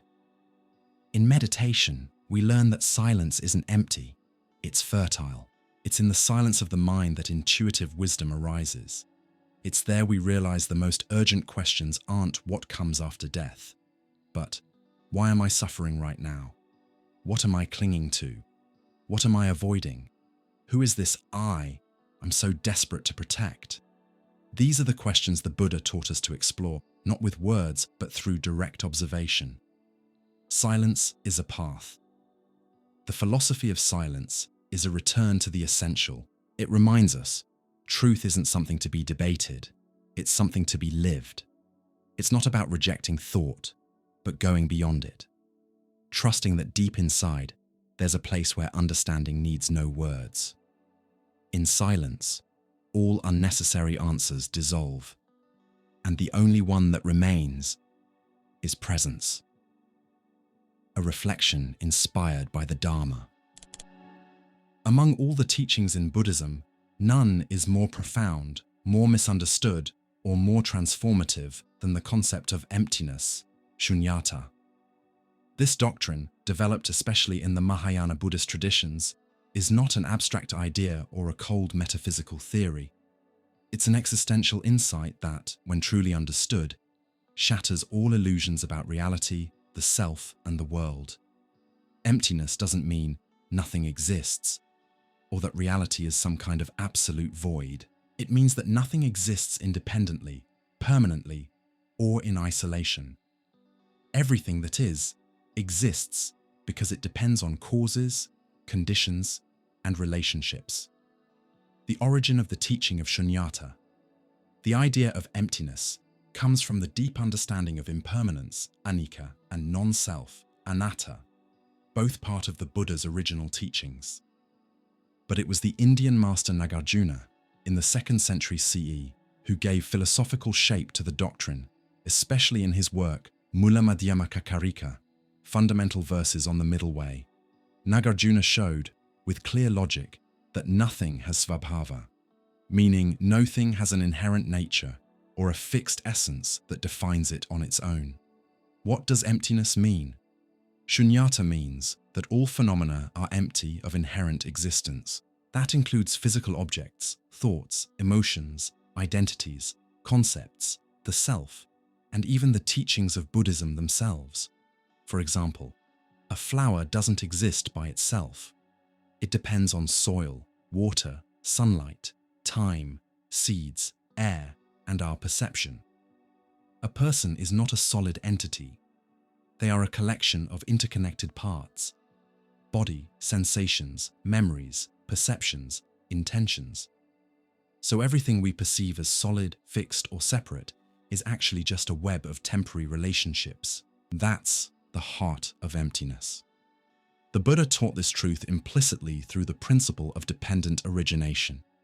This exists because that exists. This arises because that arises. When this ceases, that ceases. Everything exists conditionally. Nothing arises from nothing. Nothing lasts on its own. Nothing ends by accident. This is the logical foundation of emptiness. Because everything depends on causes and conditions, nothing has a permanent, independent identity. Emptiness applies on 3 main levels. Emptiness of the self, Pujjala Shunyata. The self, we believe to be solid, constant, and independent, is just a mental construction. We are actually a flow of interconnected processes, no fixed center, no unchanging I. The self is not a thing, it's a process. Emptiness of phenomena, Dharma Shunyata. It's not just people, all things are empty. Sounds, thoughts, objects, emotions. None of them have a separate, independent identity. They are like waves in the ocean, real, but not separate from the whole. Emptiness of the Dharma. Itself, Shunyata, Shunyata. Even the Buddhist teachings are empty. They are not absolute truths, but skillful means, upaya, to guide us toward freedom. Like a raft that you leave behind once you've crossed the river, the concepts of Dharma must eventually be let go. Emptiness is not nihilism. A common mistake is to confuse emptiness with nihilism, the idea that nothing matters or nothing exists. But that's a serious misunderstanding. Buddhism doesn't say nothing exists. It says nothing exists independently or permanently. So yes, things exist, but they are interdependent, impermanent, and always changing. This view is called the middle way, between eternalism, believing in fixed essences, and nihilism, denying all existence. All phenomena are empty, yet they function. They are not nothing, but they are not fixed either. This is the wisdom that liberates. Nagarjuna. Understanding emptiness is not just philosophical, it's transformational. It changes how we relate to life, to others, and to ourselves. How this changes everything.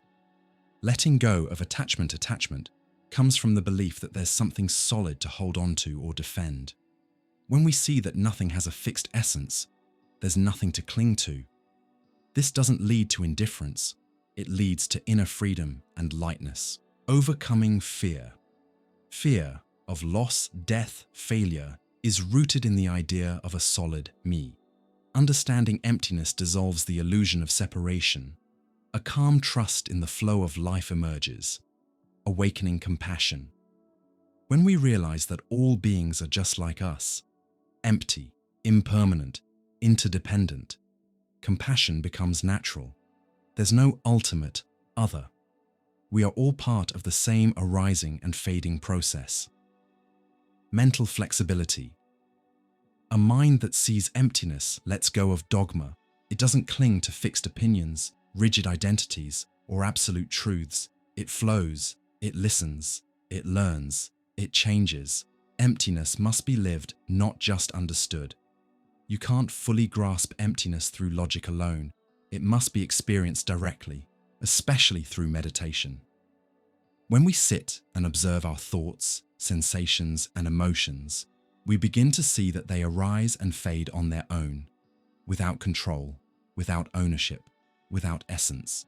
This direct glimpse of emptiness is what Mahayana teachings call prajna, transcendent wisdom, and it is this wisdom that breaks the chains of samsara. Emptiness and fullness, two sides of the same reality. Interestingly, the more we understand emptiness, the more we see the fullness of life. Because nothing exists in isolation, everything is connected. Each being contains the whole universe. Each moment is vast like space. Zen master Thich Nhat Hanh described it beautifully. A cloud never dies. It turns into rain, into rivers, into tea in your cup. Nothing is lost. Everything is connected. That's emptiness. That's the wonder of life. So emptiness is not absence. It's interbeing. It's non-separation.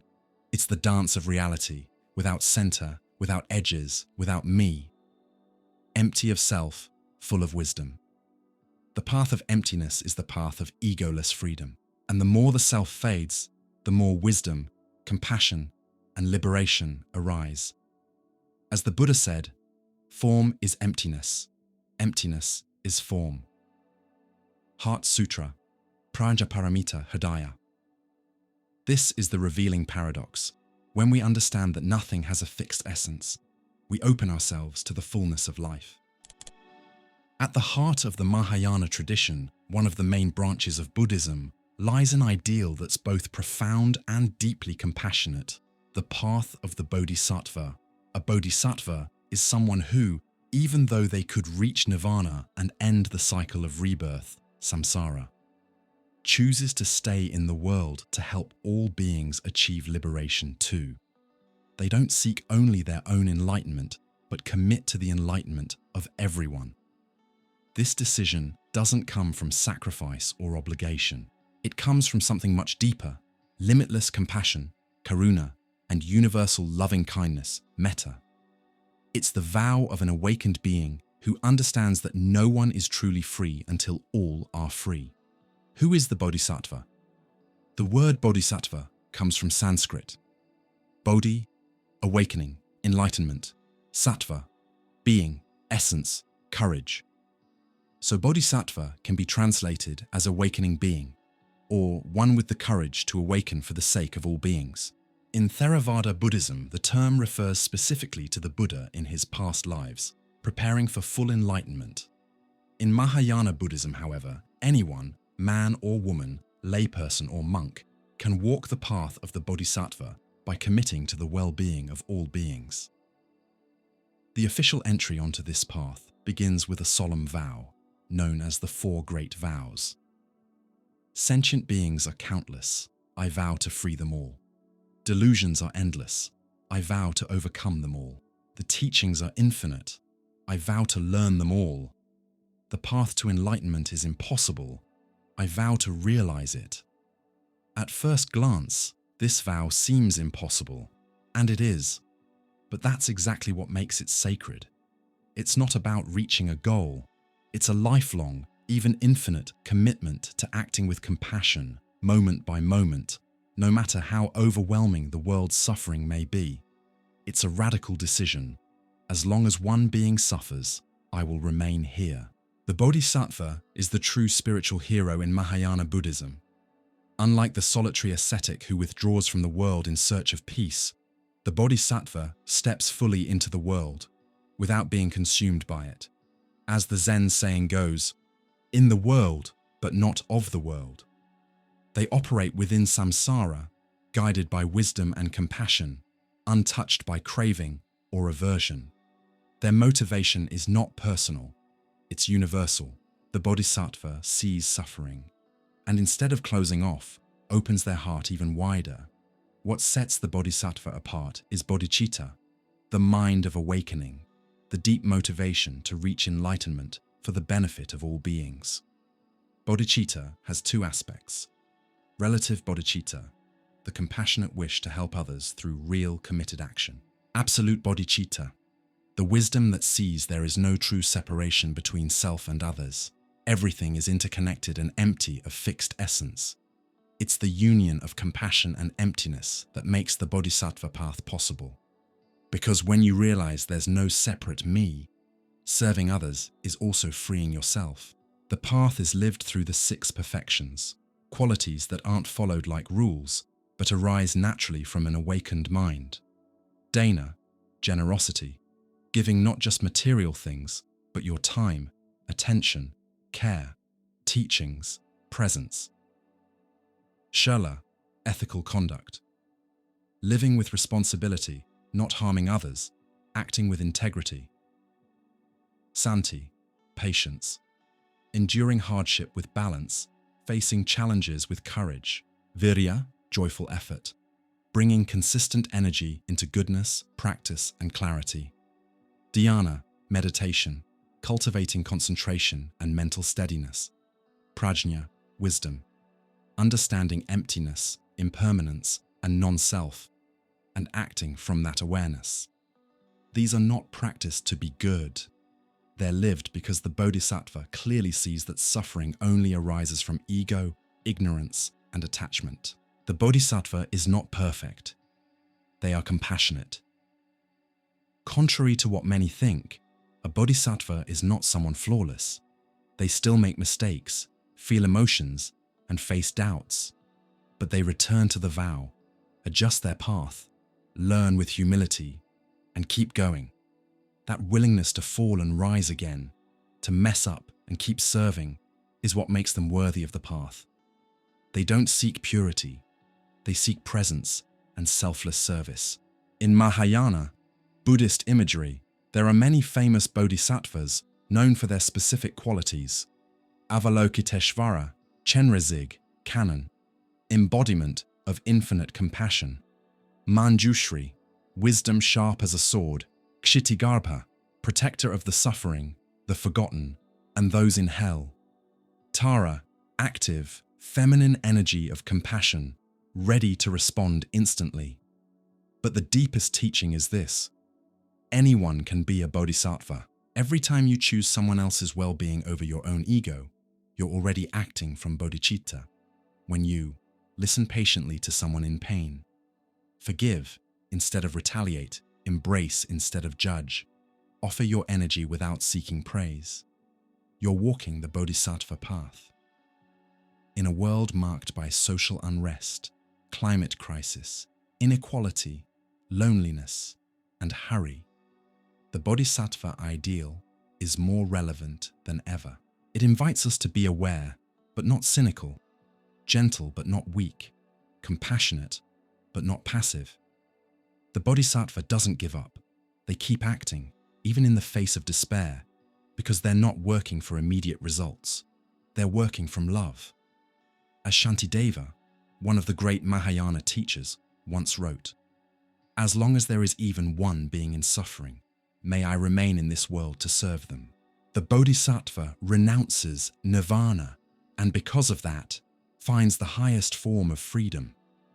By letting go even of the desire for personal enlightenment, they completely dissolve the illusion of separation. This is the ultimate liberation, not escaping the world, but fully living in it with an awakened heart. Being a bodhisattva is a path, not a destination. The bodhisattva ideal is not a goal to achieve, but a practice to embody. It's a vow renewed in every moment. It's the choice to serve with wisdom, to love with clarity, and to stay awake, even in pain. And step by step, this path transforms the world, starting from within. In the past few decades, modern psychology has been rediscovering, through scientific studies and data, what Buddhism has taught for over 2,000 years. The mind can be trained. Our mental states directly affect our health and well-being, and self-awareness is key to transforming suffering into wisdom. This meeting between Buddhism and the science of the mind isn't just surface level. It's a deep connection between ancient contemplative practice and modern scientific investigation, especially in areas like psychology, neuroscience, psychiatry, and consciousness studies.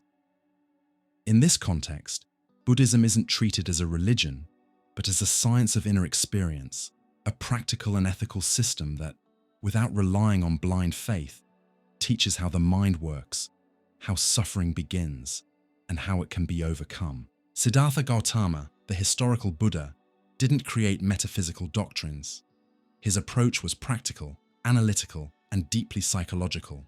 He studied the human mind from within, with incredible precision, and understood that suffering has mental causes: craving, aversion, and ignorance.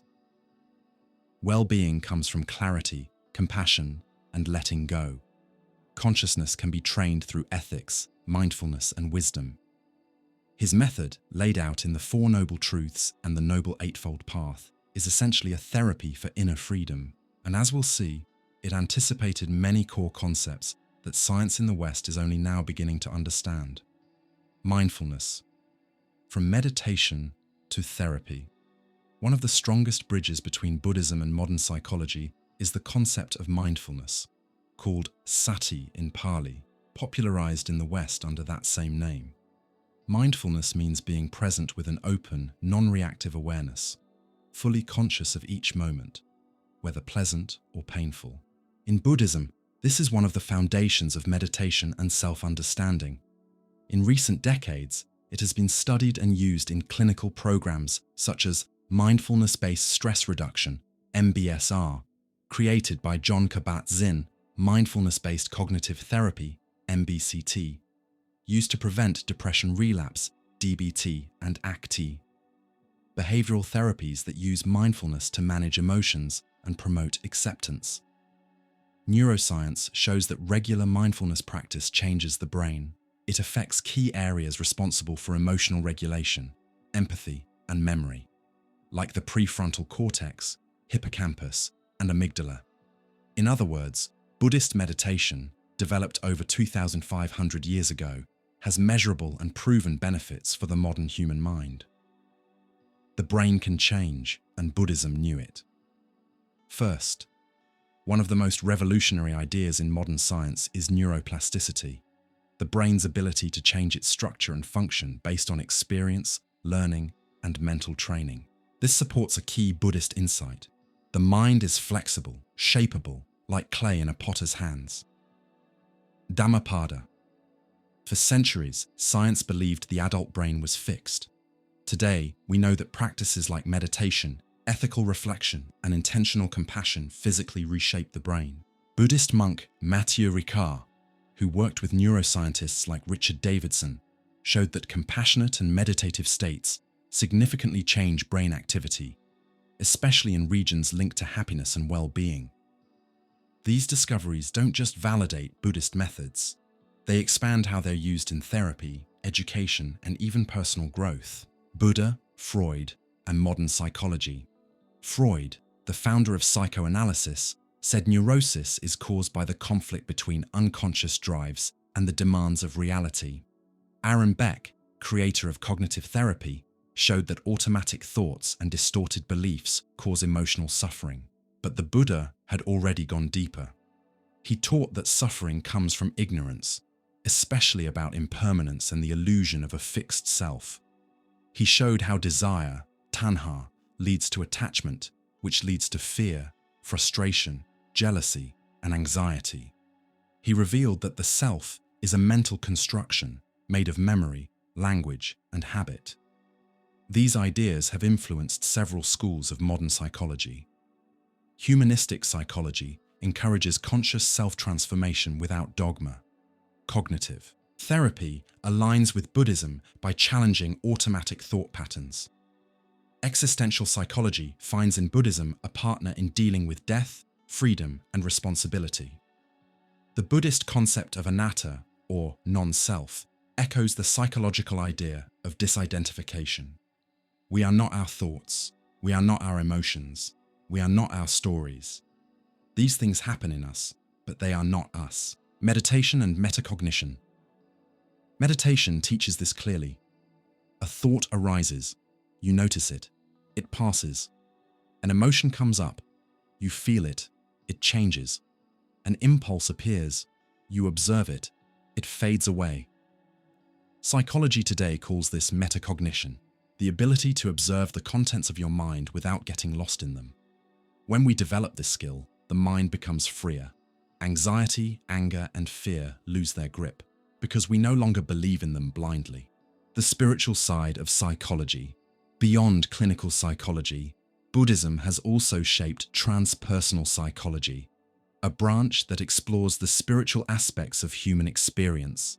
Writers like Stanislav Grof, Ken Wilber, and Jack Kornfield have shown how contemplative experiences, deep meditation, insights into emptiness, universal compassion are legitimate forms of transformation, deserving of scientific respect and study. Transpersonal psychology sees Buddhism not as a religion, but as a roadmap for human development at its most profound and subtle levels, more than science can explain.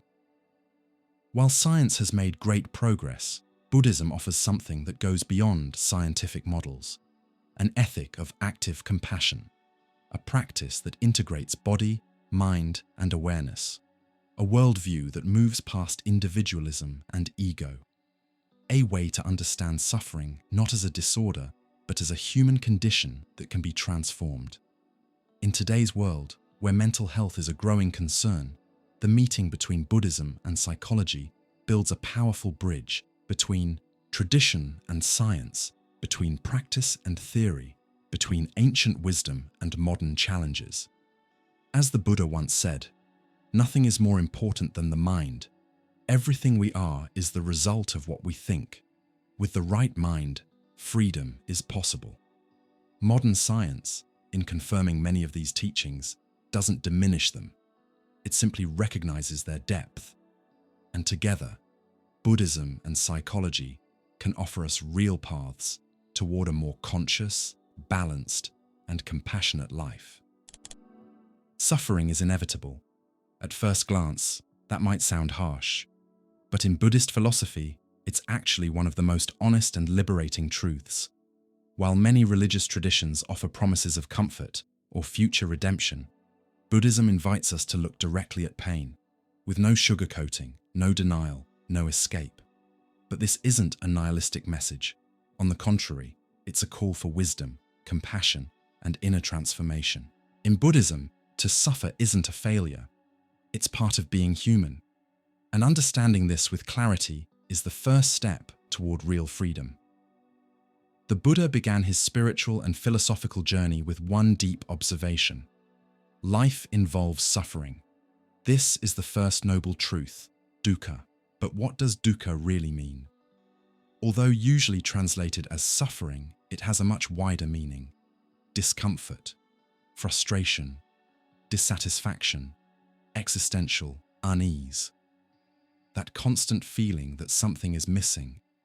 Dukkha is in the small annoyances of daily life, in our deepest losses, in physical pain, mental fear, and the uncertainty of existence. It's not just something that happens, it's part of how life works when we're caught in craving and resistance. Unlike some religions, Buddhism doesn't see suffering as punishment or as the result of divine anger. Suffering has specific causes, what the Buddha called the three poisons of the mind: desire, tanha, craving for pleasure, control, or permanence; aversion, dosa; anger, hatred, the rejection of pain and change; ignorance, moha, illusions about reality, especially about the self and impermanence. These poisons aren't sins.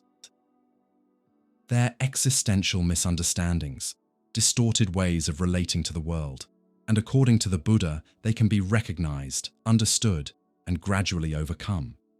Suffering doesn't come out of nowhere, it has clear causes. That's the second noble truth.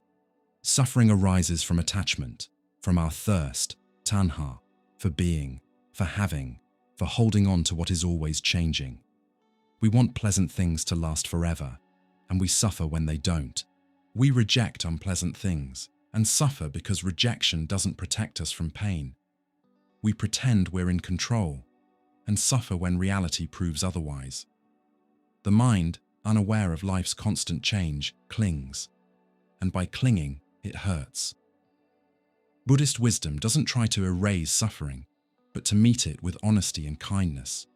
It's a gaze that says, yes, it hurts. Yes, there is loss. Yes, life is fragile. And still, it's possible to live with peace, compassion, and wisdom. This view frees us from two extremes: spiritual bypassing, which denies pain in the name of fake positivity; cynical despair, which treats suffering as eternal and inescapable.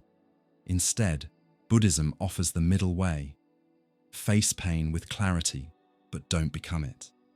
In meditation practice, we're not trying to escape reality, but to get closer to it. Meditation invites us to observe the body with all its tensions and sensations, feel emotions without judgment, notice thoughts without getting lost in them.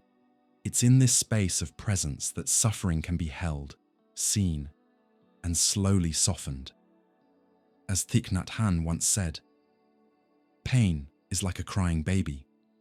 If you ignore it, it cries louder.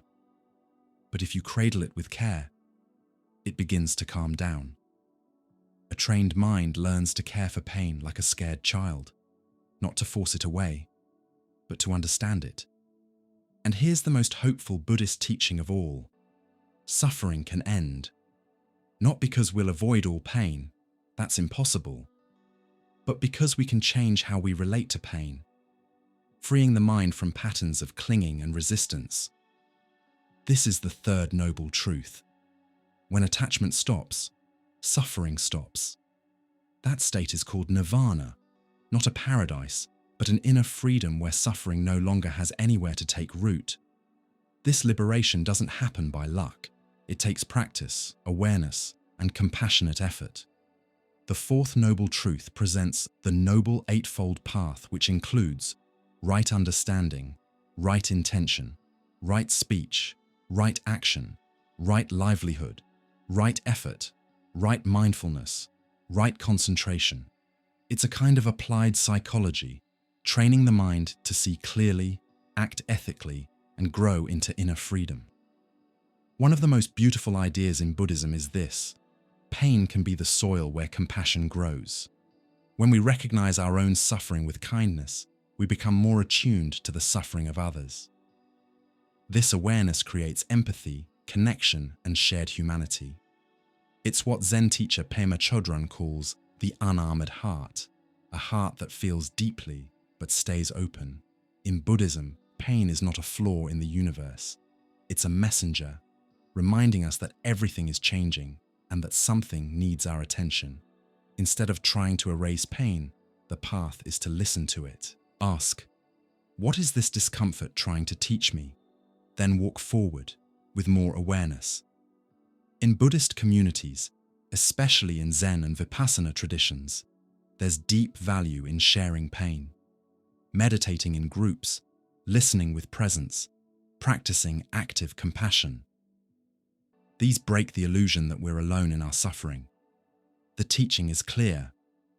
When suffering is shared with wisdom, it becomes lighter. Real healing in Buddhism doesn't come from escaping pain. It comes from illuminating pain with awareness. With clarity, we realize pain is impermanent. Pain doesn't define who we are. Pain can be transformed. Pain connects us to all beings. And it's there, right there, that suffering becomes a path, not a prison. Just as the lotus blooms in muddy water, wisdom blooms in pain that's been understood. Buddhist proverb. At the heart of Buddhist philosophy lies a teaching that deeply challenges how we live. Suffering comes from attachment. Attachment to people, to ideas, to desires, to memories, to the image we have of ourselves. Attachment to what we want to hold on to and what we wish would never change. But if everything in life is impermanent, as the Buddha taught, then attachment is a futile attempt to cling to what is, by nature, always changing. Letting go doesn't mean becoming cold, numb, or indifferent. Letting go means loving without trying to own, living without needing to control, existing without clinging. And it's in this letting go that true inner freedom begins to bloom. What is attachment? In Buddhism, attachment is a mental and emotional fixation on something or someone, driven by the illusion that it is essential to our happiness or identity. It's not about just having things or being with people. The problem lies in the dependency, the need for control, the fear of losing it. Attachment looks like wanting pleasurable experiences to never end, resisting the natural changes of life, identifying too strongly with roles, titles, or achievements, seeking security in things that are, by nature, unstable.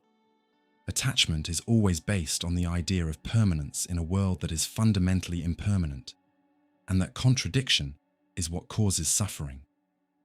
In Buddhism, craving, tanha, is seen as one of the root causes of suffering. But here, craving doesn't just mean wanting something.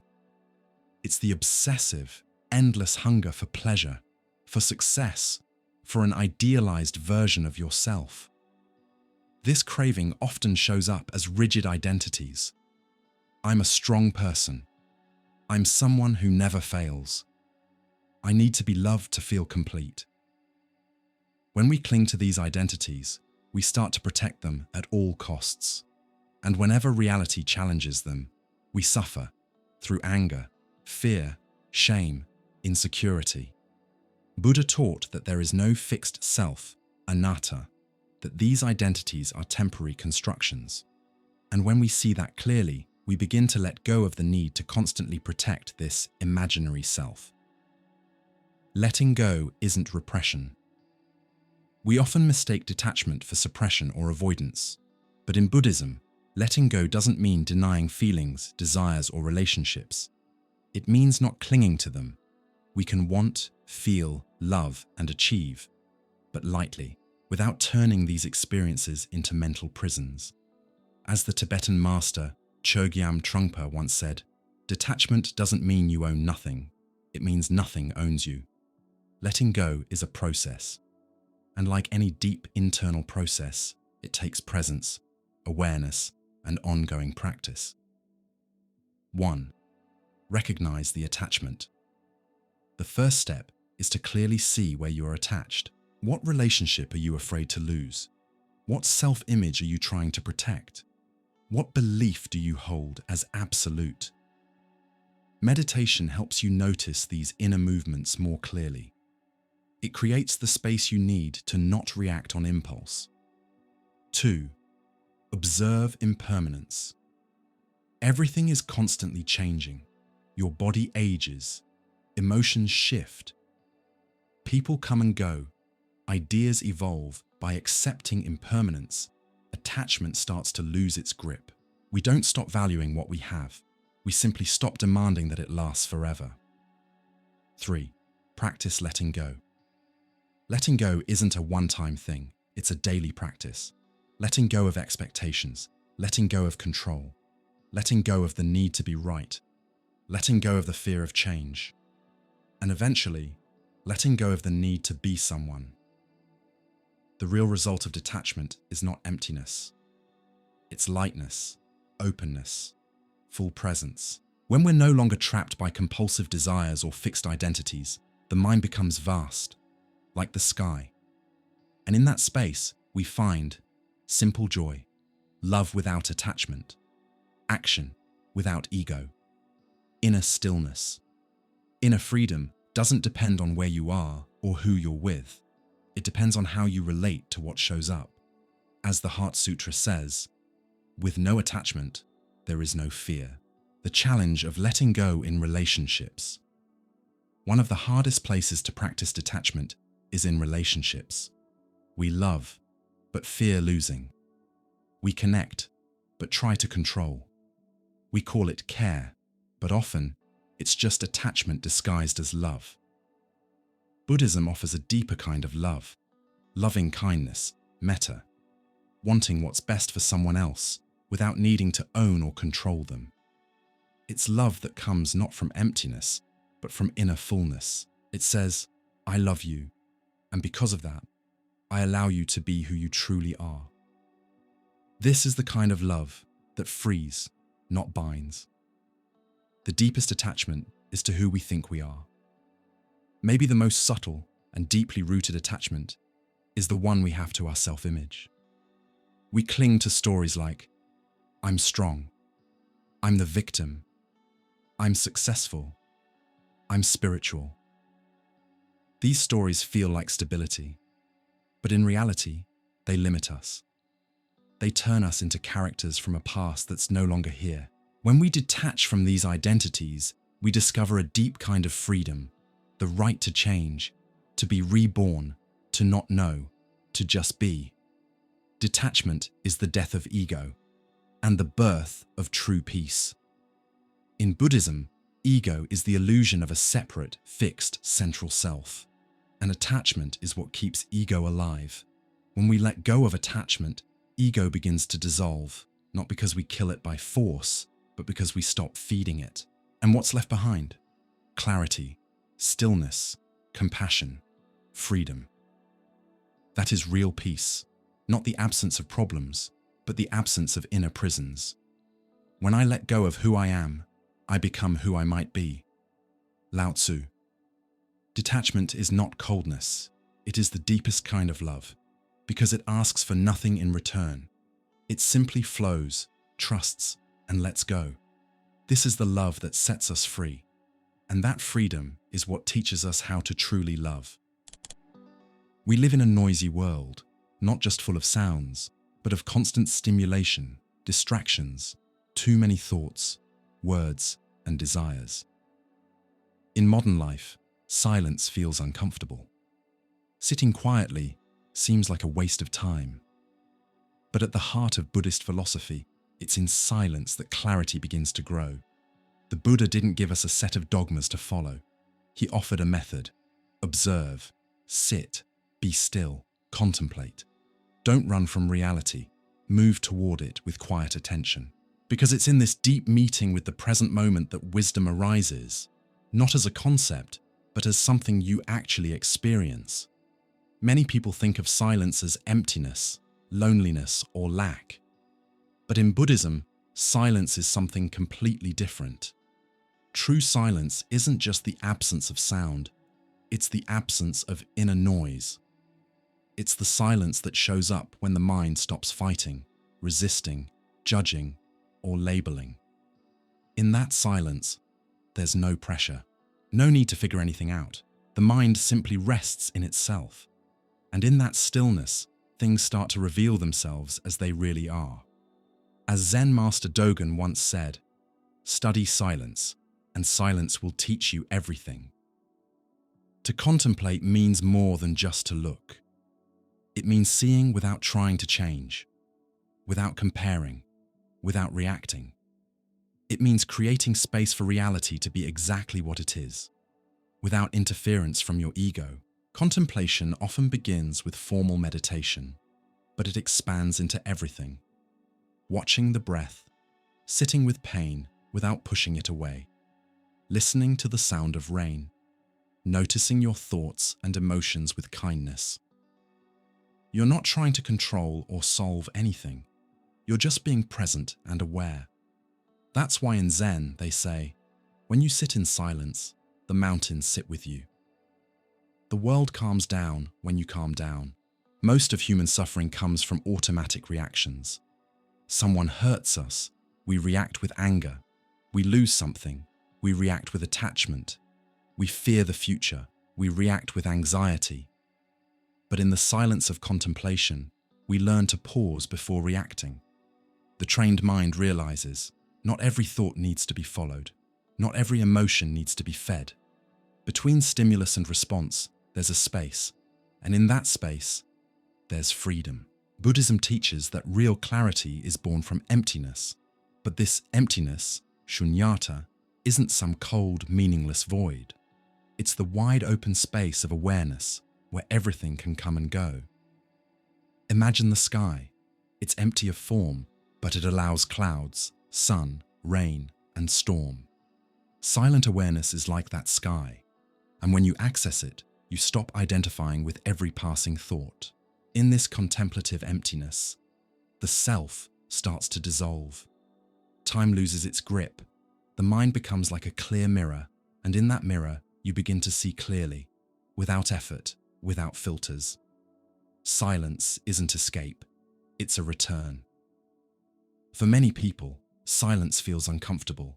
The restless mind wants something to do, to fix, to think about. But that's only because we're disconnected from our inner ground. Silence in Buddhism isn't an escape from life, it's a return to your real self. It's where we stop being characters in a story and come back to pure presence. As Vietnamese teacher Thich Nhat Hanh said, silence isn't empty, it's full of answers. In silence, we realize reality doesn't need to be constantly interpreted. It just is. Unlike intellectual knowledge, Buddhist wisdom, prajna, comes from direct experience, from seeing that everything is temporary, from noticing how all things are connected, from realizing that the self is just a passing construction. These insights can't be taught through words. They reveal themselves in the silence of mindful awareness. It's like looking at the moon. No one needs to explain it. You just see it, and it speaks for itself. Different Buddhist traditions all value silent contemplation, each in their own way. Zazen, Zen Buddhism, sitting in stillness with no object of meditation, just being present, awake, and open. Zazen is often called just sitting, shikantaza, a radical act of surrender to the now. Vipassana, Theravada Buddhism, means clear seeing. It's about observing the body and mind with full attention, often starting with the breath. This leads to insights into impermanence, non-self, and emptiness. Mindfulness, sati. Being fully present in every moment, walking, eating, talking, breathing, everything becomes meditation. There's no separation between sacred and ordinary. All of these practices are rooted in one thing, the silence of the mind as the source of clarity. In a world overflowing with noise, distractions, and mental clutter, Silence is not a luxury. It's a spiritual need. We need silence to truly hear others, silence to understand what we're feeling, silence to recognize what really matters. Without silence, we become prisoners of external noise and internal confusion. With silence, we take back control of our own minds. And when we truly become silent, something beautiful happens. We become receptive. Compassion begins to grow because the mind stops judging and starts listening.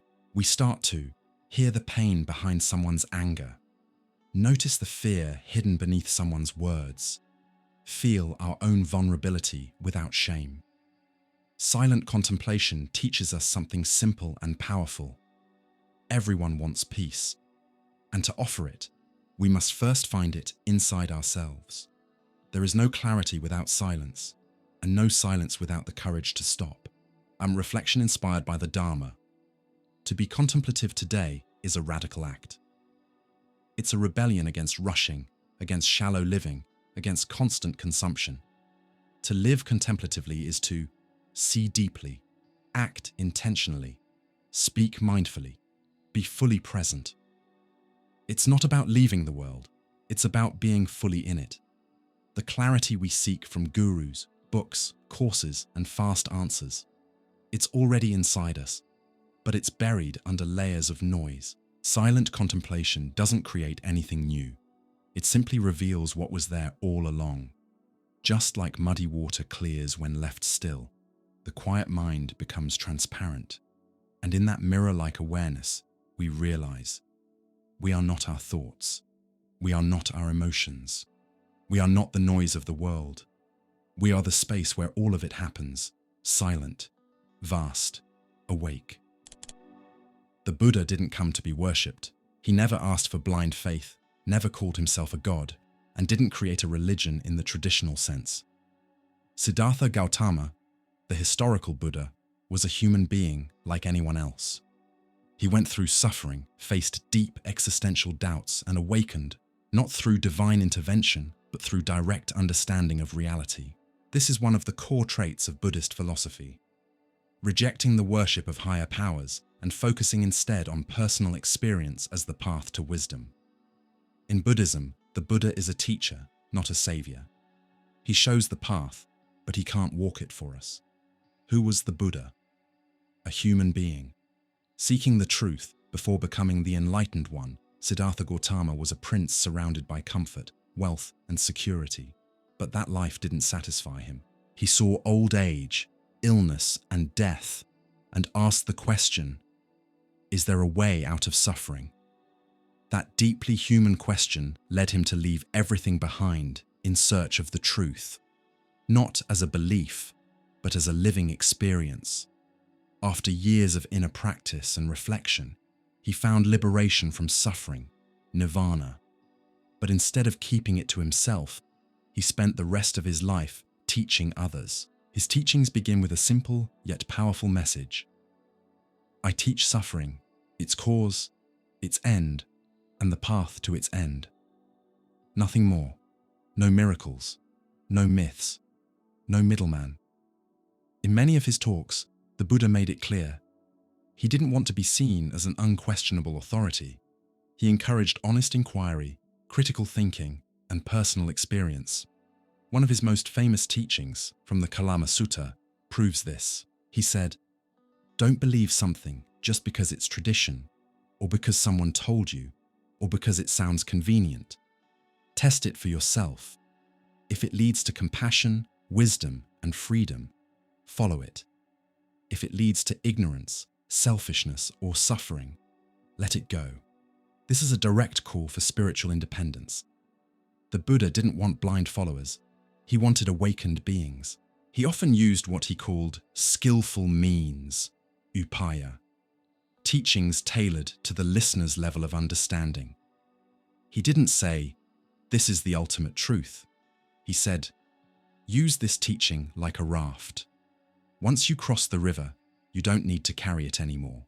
That means the Dharma, teaching, is not absolute. It's a tool.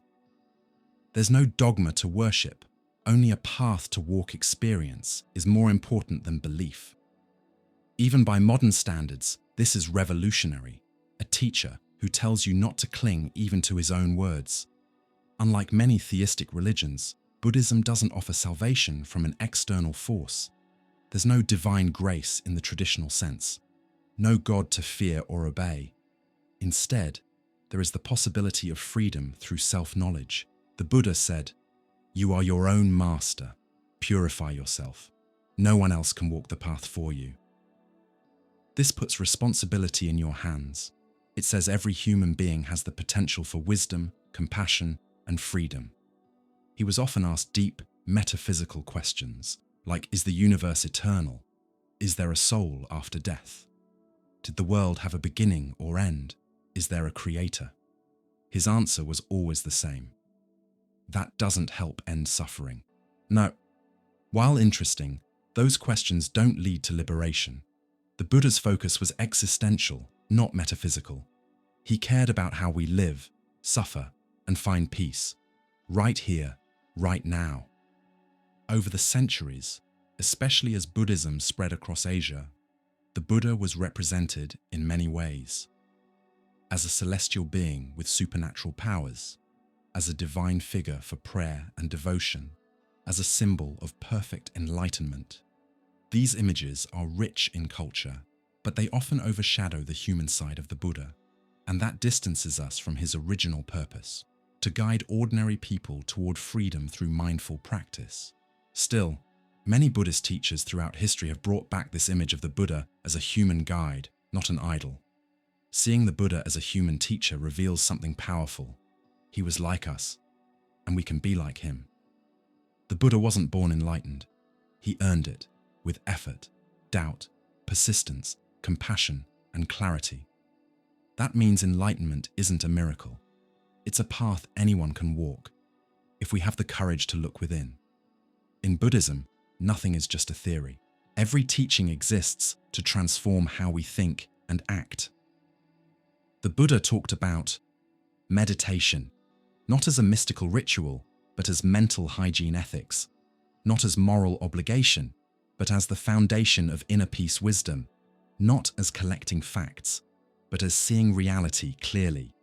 You don't have to believe anything. You have to observe, live, and transform. As he said, "Don't believe my words, try it for yourself."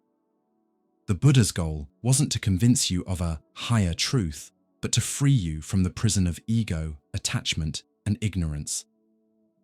He taught how to notice the patterns that make us suffer, how to grow healthy states of mind, how to live ethically, clearly, and compassionately, how to find peace in the middle of chaos, and all of it without dogmas, required rituals, or blind devotion.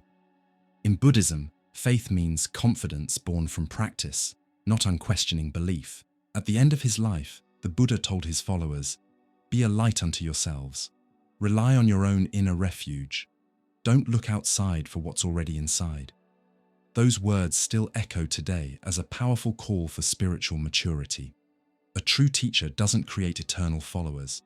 He teaches you how to walk on your own. That was the Buddha's legacy. He wasn't a savior, he was awake. A doctor offering medicine, but never forcing you to take it. A mirror showing what human nature looks like when it breaks free from ignorance. To see him as a teacher is to remember, we can awaken too, not through miracles, not through worship, but through practice, clarity, and courage. And that changes everything. Throughout human history, few figures have had such a deep and lasting impact as Siddhartha Gautama, the Buddha. More than the founder of a religion, he was a revolutionary thinker, a master of the human mind, a philosopher of existence. His teachings crossed continents, cultures, and millennia. But more importantly, they're still alive, still relevant, still powerful today. The Buddha's legacy isn't static. It lives on in meditation practices, ethical reflections, philosophical insights, and even in modern cognitive science.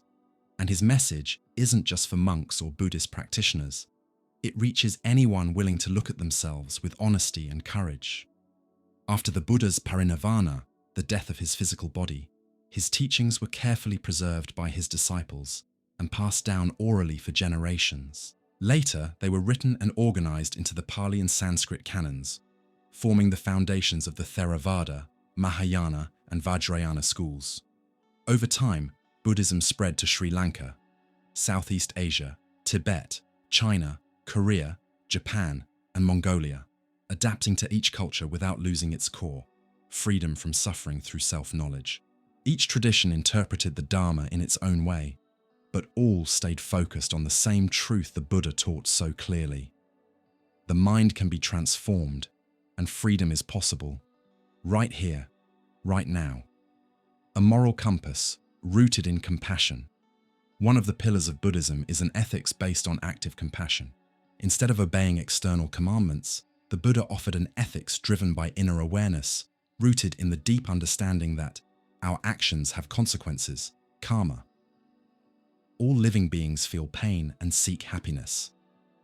True compassion comes from clarity, not pity. This perspective influenced entire cultures. Buddhism helped spread values like non-violence, ahimsa, tolerance, dialogue, and personal responsibility throughout the East. And more recently, it has inspired global movements focused on human rights, deep ecology, mindful education, and restorative justice. Buddha and the mind, long before modern psychology centuries. Before psychoanalysis, behaviorism, or neuroscience, the Buddha had already laid out a detailed theory of the mind. He described how thoughts are formed, where emotions come from, the relationship between sensation, perception, awareness, and action, the mental states that lead to suffering, and the ones that lead to freedom. This contemplative psychology appears in texts like the Abhidhamma and was rediscovered in the West through the rise of mindfulness and meditation as healing tools. Today, universities, hospitals, and research centers are validating what monks have practiced for thousands of years. When the mind is observed with attention and trained with wisdom, it becomes a path to healing, emptiness, interconnection, and the ego illusion. In the Mahayana tradition, Buddhist philosophy reached even deeper levels of abstraction, especially through concepts like Shunyata, emptiness. Nothing has an independent or fixed essence. Pratyasamutpada, dependent origination. Everything exists through interconnection. Anatta, no self. The self is a temporary construction, not a solid identity. These ideas didn't just shape Eastern thinking. They also resonate with Western philosophy, especially in the work of Schopenhauer, who admired Buddhism's honest view of suffering and desire, Nietzsche, who called Buddhism more realistic and ethical than Christianity, Heidegger, whose ideas on being, finitude, and emptiness echo Zen deeply, Alan Watts, who brought Buddhist wisdom to the modern Western world. The Buddha's legacy, then, goes far beyond religion. It stands as a philosophy of existence, free of dogma, yet full of transformative depth. Zen and the everyday life philosophy. Zen, the Japanese branch of Mahayana Buddhism, brought the Buddha's teachings into a lived daily practice. It emphasizes direct experience, zazen, non-verbal wisdom, silence as a form of communication, the present moment as a sacred space. Zen has deeply influenced art, architecture, cuisine, design, film, and even modern leadership. Writings by masters like Dogen, Basho, Ikkyu, and Ryokan still inspire people to live with simplicity, awareness, and authenticity. The modern impact, Dharma. In the 21st century. Today, Buddhist philosophy impacts millions, not just as a belief system, but as a way of living. You'll find companies using mindfulness to reduce stress, schools teaching kids how to be more present, hospitals offering meditation as part of healing, inmates meditating as part of rehabilitation, therapists and psychologists studying Dharma to better understand the mind. The Buddha is no longer a distant figure. He's a human teacher whose voice still echoes in big cities, war zones, forests, and universities. In a world filled with noise, distraction, and endless desire, his legacy is a radical call to clarity. He reminds us, suffering exists, but it's not forever. True happiness comes from wisdom and compassion. The ego is an illusion that disconnects us. The mind can be either a prison or a path, and freedom begins by looking within. This is a universal legacy, because it speaks to something deep in all of us, the desire to live with meaning, with peace, and with depth. Not answers, but a path. It's important to remember, the Buddha didn't give us final answers. He gave us powerful questions. He didn't promise paradise. He offered the path to awakening. Seeing the Buddha as a human model, not as a divine figure, means recognizing that the same potential for awakening exists within us. He said, "All beings have the Buddha nature, and that's why his legacy lives on. Because it doesn't point outward, it points inward. Empires have collapsed, doctrines have changed. But the Buddha's teaching remains, quiet, steady, timeless. Because as long as there is suffering, as long as people search for meaning, as long as someone is willing to sit still and look inside, the Dharma will live. Just as a candle lights another without losing its flame, the Dharma is passed from mind to mind, illuminating the world without end." Thank you so much for making it this far. If this content touched you in any way, if it sparked reflection or brought a bit more clarity to the Buddha's path of wisdom, then this journey was already worth it. Now, I invite you to keep walking this path with us. Subscribe to the channel so you won't miss any of the upcoming videos. Like the video, it helps this message reach more people who are also searching for awareness and inner freedom. Share it with someone you care about. Spreading wisdom is also an act of compassion. And tell me in the comments, what resonated with you the most? Which of these teachings do you feel called to practice more in your own life? Your voice matters here. And remember, this is just one step. There's so much more content on Buddhism, philosophy, and inner transformation waiting for you here on the channel. Stick around and keep exploring this path of clarity and presence with us. See you in the next video. Wishing you peace.